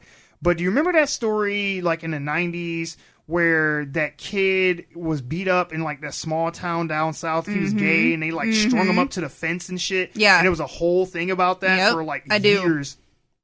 It reminded me, that scene reminded me a lot of that. Yeah. Because, like, oh, you F word and this, that, and the other, and blah, blah, blah, and welcome to Dairy, motherfucker. And then they throw him into the water. And I was watching it with A-Train, and I was like, they are literally about to murder this dude. Like, they beat him to within an inch of his life and then threw his ass off over the a bridge. Yeah. And I'm like, they just murdered this fucking kid. And then you see he's like floating. It's like, oh, okay, he didn't die. And then you see Pennywise like reaching out to him, and I'm like, oh no, you are dead. I'm like, actually, it probably would have been better if them homophobic dudes had killed you, because this is gonna be a much worse death. Yeah. And then he's like hoisting him up, and he's like yelling to him, the boyfriend, and then just Pennywise just takes a chunk out of his ass, and I was like, fuck. And then all the balloons come down, and I was like, this is how you start a movie. I was in it. And then the goofy shit started happening. And I'm like, okay, you're losing me. But then they would bring me back again because they had the moment where, not when, the one that you thought was unnecessary, which I agree it was, but I liked that scene though. It was really scary. Yeah, with the girl under the bleachers. Yeah, where he's like, oh, because the little girl was like, smart too. I have no friends. Right. She was like, you're not my friend. She was like, if you were something like, you wouldn't be hiding in the dark. And she's like, fuck off. Like, I ain't stupid, motherfucker. And then he starts, see, was like, that part got me. I was like, yeah. That part actually made me wonder, can Pennywise only take kids that come in close proximity to him? Because remember with Georgie, he couldn't take Georgie until Georgie reached down. Yeah, I know, right? Down in the sewer.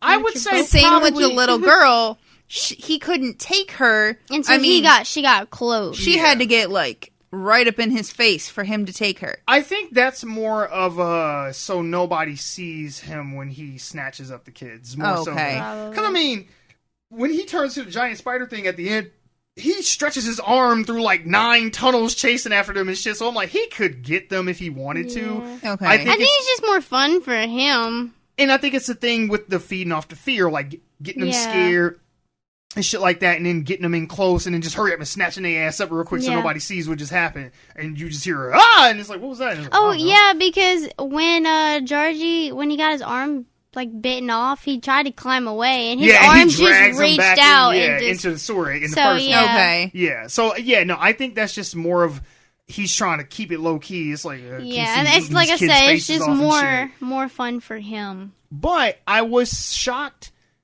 at the scene in the funhouse. Like, that one really fucked me up. Like, when he licks the glass and shit, and the kid's oh, fuck. It looked like he had a Snapchat filter on his face. I know, right? I know. I was just some of the CG in this was kind of shoddy. Like, I mean, I get what they were going for. Yeah, but it didn't look all that. It hardcore looked like a Snapchat. I would have been the dog one. Yeah, I would have been terrified though in the fun room, like with all the mirrors. I wouldn't have gone in there. Because I don't go in that shit. It wasn't. Mm-mm. It wasn't even. I mean, the licking the glass thing, that shit freaked me out. I was like, nope, don't like that. But it wasn't until he started.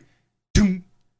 Yes, he kept smashing and just his slamming head. his head against the glass, and he's just laughing the whole time as the glass is breaking. He's boom, boom, and I'm just like, what the fuck? And I'm thinking like, okay, Bill's gonna get him out. He's hitting the glass and punching and kicking. He's like, no, leave him alone. And I'm like, okay, he's gonna get him out. And then when it cracks finally, and he just stops and then just breaks through and bites his fucking head off, I was like, oh shit.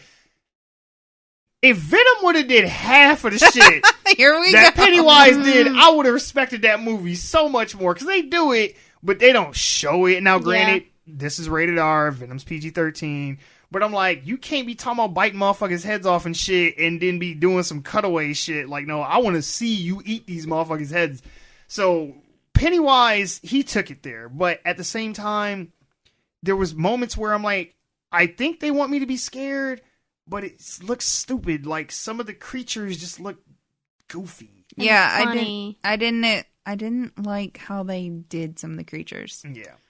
Yeah. They could have. They had an opportunity to make really cool, creepy things. Yep. Mm-hmm. And like when he untwists himself from the refrigerator. Yeah. That could have been done so much better. Yep. You know what really messed me up? Which one? The fortune cookie part. Yeah, that was interesting when all the little animals started coming out. I did not like that. Yeah, like there was one where it was like a dead like zombie chicken or something that comes out of one, and I was like, oh, weird. Fuck. It was like a little. One of them was like a little bird or something. It was like the wing nasty. was coming out of one side, and I'm like, that messed me up.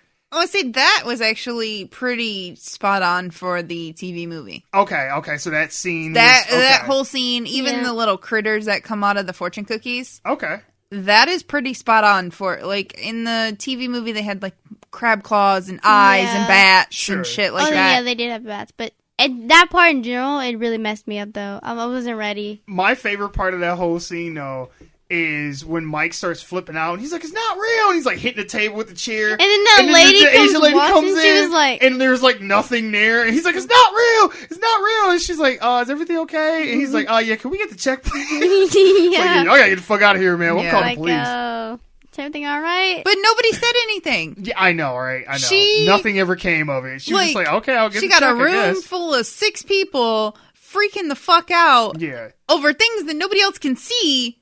And nobody said anything. Nobody moved. I don't think there was anybody else in the fucking restaurant. The only person that said something was the little kid. And he was trying to... Oh, yeah. Get the autograph connect to Richie, which that was a weird... First of all, if I am a fan of somebody, I'm not just going to walk up to them and say a line from their show. You say that, but Dave Chappelle made a joke about how when he was doing the Chappelle show, people would just come up to him and just be like, hey, Dave Chappelle, hey, I'm Rick James, bitch. And he was like, man, don't call me no bitch in front of my kids. We but like they addressed him. Yeah. You know, when you approach somebody that you're in his case, they'll be like, hey, Dave. Like, you know they're a fan at that point. This kid didn't say he's like, he just comes up and he's like, are we having fun yet, Richie, or some shit? And he's just like, the fuck you saying to me? Yeah, he's like... No, I totally get from I'd be what freaked you're out. saying, your like, perspective. What I'm trying to say is... You don't say shit like especially that. after everything that just happened with I think it was just bad timing at that point. Yes. I don't think it was a bad line. I just think they could have been like, you know, hey, Richie, or hey, Richie so-and-so, or, you know, whatever. They could have... executed it a little different. Yeah, like he could have came up to him and be like, oh, hey, I'm a big fan, like, can I get an autograph? And then when he went to go sign, he could have whispered to him like, are you having fun yet? Like something like that. Right. Then it'd have been like, oh shit, and it's like, wait, no, it's just a line from your thing. And it's like, oh, okay. Right. But to just walk up to him and immediately go into that felt kind of... But I mean, they kind of did that in the TV movie as well. Okay. When Bill starts making out with Beverly, and it's the actual clown, they're getting all up into it, and they like... tongues and face, and then it's the clown, and he's like, "Hey, are we having fun? Yeah, what the fuck?" Yeah, Get creepy with the clown. I still like Bill Skarsgård's performance. I just think that it was a mishmash of tones, but I still like how creepy he is. I love how he's so obsessed with eating that like he can barely even focus on what he's doing in the moment, because he does it in the first movie and he still does it in this, where he'll be just talking to a motherfucker and then he'll just zone the fuck out. Yeah. He'll be like, "Oh, hey, little girl, do you want this, that, and the other?" And she'll be like, "Yeah, okay." He's like And just drooling and shit. And it's like, the fuck is wrong? It's like, oh, I'm sorry. Because even when he's the old lady, he does it then too. It's just like, in Derry, no one ever really dies. Yeah. And just stares for like 5 minutes, and it's like, you think the old lady's dead. Right. And then she just starts talking again. It's like, oh, I'm sorry. What was you saying? I'm hungry, then, motherfucker. I'm sorry. Right. They're like, I'm so ready to kill you right now. You don't even understand. Like, I'm about to eat you in a few minutes. Right. It's like, I gotta keep it together though.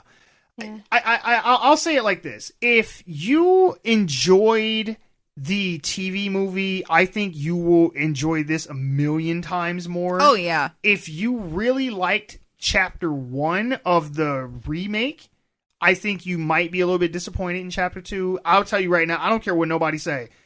This is way too fucking long. Period. But we sat through Avengers. True, but again, Avengers didn't have like 9 boss fights at the end. I didn't feel like it was that long. No, I'm not saying it felt long. I'm just saying that by the end of it, like Lexi was saying, after I saw it in its totality, I thought back and I was like, okay, y'all could have cut this out. Y'all could have cut that out. Y'all could have cut this out. Like, you could have shortened this whole thing. Like, I don't know. Okay, but then, here we go. Venom, we cut too much out. Okay, all right. And then fair. We weren't happy with Venom because we were missing 45 minutes in the movie? Yeah. Or 30? 40 Tom minutes Hardy in the said movie? they Cut about 45 minutes out, yeah. Okay, so we're missing 45 minutes. If we take it Chapter 2 and we start cutting the scene with the little girl with the bleach under the bleachers, Sure. we start cutting, we start cutting these things out, then it's going to feel too rushed like the TV movie did. Because that was one of my issues with the TV movie is they had a good build up and then once they get to the adult part, it's just boom, boom, boom, done. And then it went too fast and I was like, what the fuck? What the... Okay, so I mean... No. I totally hear I your would argument. almost rather have a movie with too much as opposed to a movie with okay, well, we're going to start taking creative liberties and we're going to cut this, we're going to cut this, we're going to cut this. Oh, it's 5 minutes here, 10 minutes there. And then next thing you know, you've cut 45 minutes out of the fucking movie. That's fair. Whereas something that's almost 3 hours, yeah, we sat through it and yeah, it was unnecessary. Well, that scene was. That's what I mean. For like, me. Yeah. But if they would have cut that, it wouldn't have really made a difference. That's what I mean. I think to Mel's point is... When you start cutting scenes, then it feels like even more so to our complaint from earlier that it's just a bunch of pieces stuck together that it doesn't really flow. So no, I get that. I just feel like the writing could have been a little bit tighter. Like I felt like they focused too much on trying to make these big fantastical set pieces with like all these crazy monsters when it's like really all of the shit that y'all had with Pennywise himself. That was the shit that you needed, and all the other little vignettes, you could have kind of just let them go. But I don't think it's a bad movie. It's a good movie. If you like horror movies, if you're afraid of clowns, do not watch this shit. But if you enjoyed the first one, I think this might be a little bit of a letdown, but it's still pretty good. Yeah, it's good. Just saying. So, since you haven't done this before, we'll clue you in on how the rating system works, okay? So it's a 5-star rating system, okay? But we don't actually use stars, all right? Okay. This is just to kind of give you a reference, okay? So it's really fucking liked it, meh, hated it, and really fucking hated it. So off that scale, where would you put it Chapter 2? I liked it. Okay, all right. So not a really fucking liked it, just a liked it. Just liked it. Okay, fair enough. No? I'm also going to be, I liked it. Okay. I kind of had to do like some mental therapy beforehand. Beforehand, Yeah. and I really had. 'Cause I know you- I your really thing with had to prep clowns. myself. I know. And I'm but very proud of you. Good job. I did really well. I only covered my eyes once. That's why Batman is your favorite villain, because he beats up clowns and shit. So Could it be. makes sense. Could See, be. there you go. All right. But yeah, I mean, You just said Batman's her favorite villain. I was hoping nobody was going to catch it, and I was going to edit that I part out caught later. it. But thank you, Lexi. I did say that. Thank you. Sorry. Yeah, I wouldn't say that I really fucking liked it, because there are bits and pieces that I didn't, quite care for. Sure. But it's more than a meh. So I liked it. I will echo both of your sentiments. I started off at a really fucking liked it at the very beginning, but as it went on, it just kind of went down. It went down to a meh for a little bit, but then it bounced back up towards the end. Because even though I did feel it was overly long, just when the deadlights are coming down and the whole cave turns into a giant mouth with teeth, that's like, I was like, that's just some creepy, like Doctor Strange levels of like crazy shit going on, where I was like, okay, that's cool. So it came back up to a liked it. So overall, we're all, I guess, on the same page. Yep. Even though we all kind of had differing opinions in between, we all landed on the same thing as a liked it. Worked for me. Yeah, I'm good. So, thank you once again for sitting down and listening to one of our reviews. Hopefully that made sense and all that rambling that we did throughout there. But that is it for the show. Remember, you can always find us at our home, onegiantleapforgeeks.libsyn.com. We are on Apple Podcasts, Spotify, Google Play, or wherever else you get your podcasts. Make sure to show us some love, so take your little phalanges and hit that like, subscribe, rate, follow, review, and all that shit. And if you have any comments, questions, concerns, or criticisms, you just want to say hi, we always welcome emails at our email address, officialoglfg@gmail.com. You can also find us as a show on Twitter at GiantLeap4Geeks. You can find myself on Twitter at FroggyBeaver. Us as a show, we are on Facebook, Reddit, Instagram. Sexy Lexi's on Instagram. I am also on Instagram. You can follow me if you choose. Hit me up. Just kidding. Don't do that. All you have to do is search for One Giant Leap for Geeks. All right, you guys have a good night. Bye.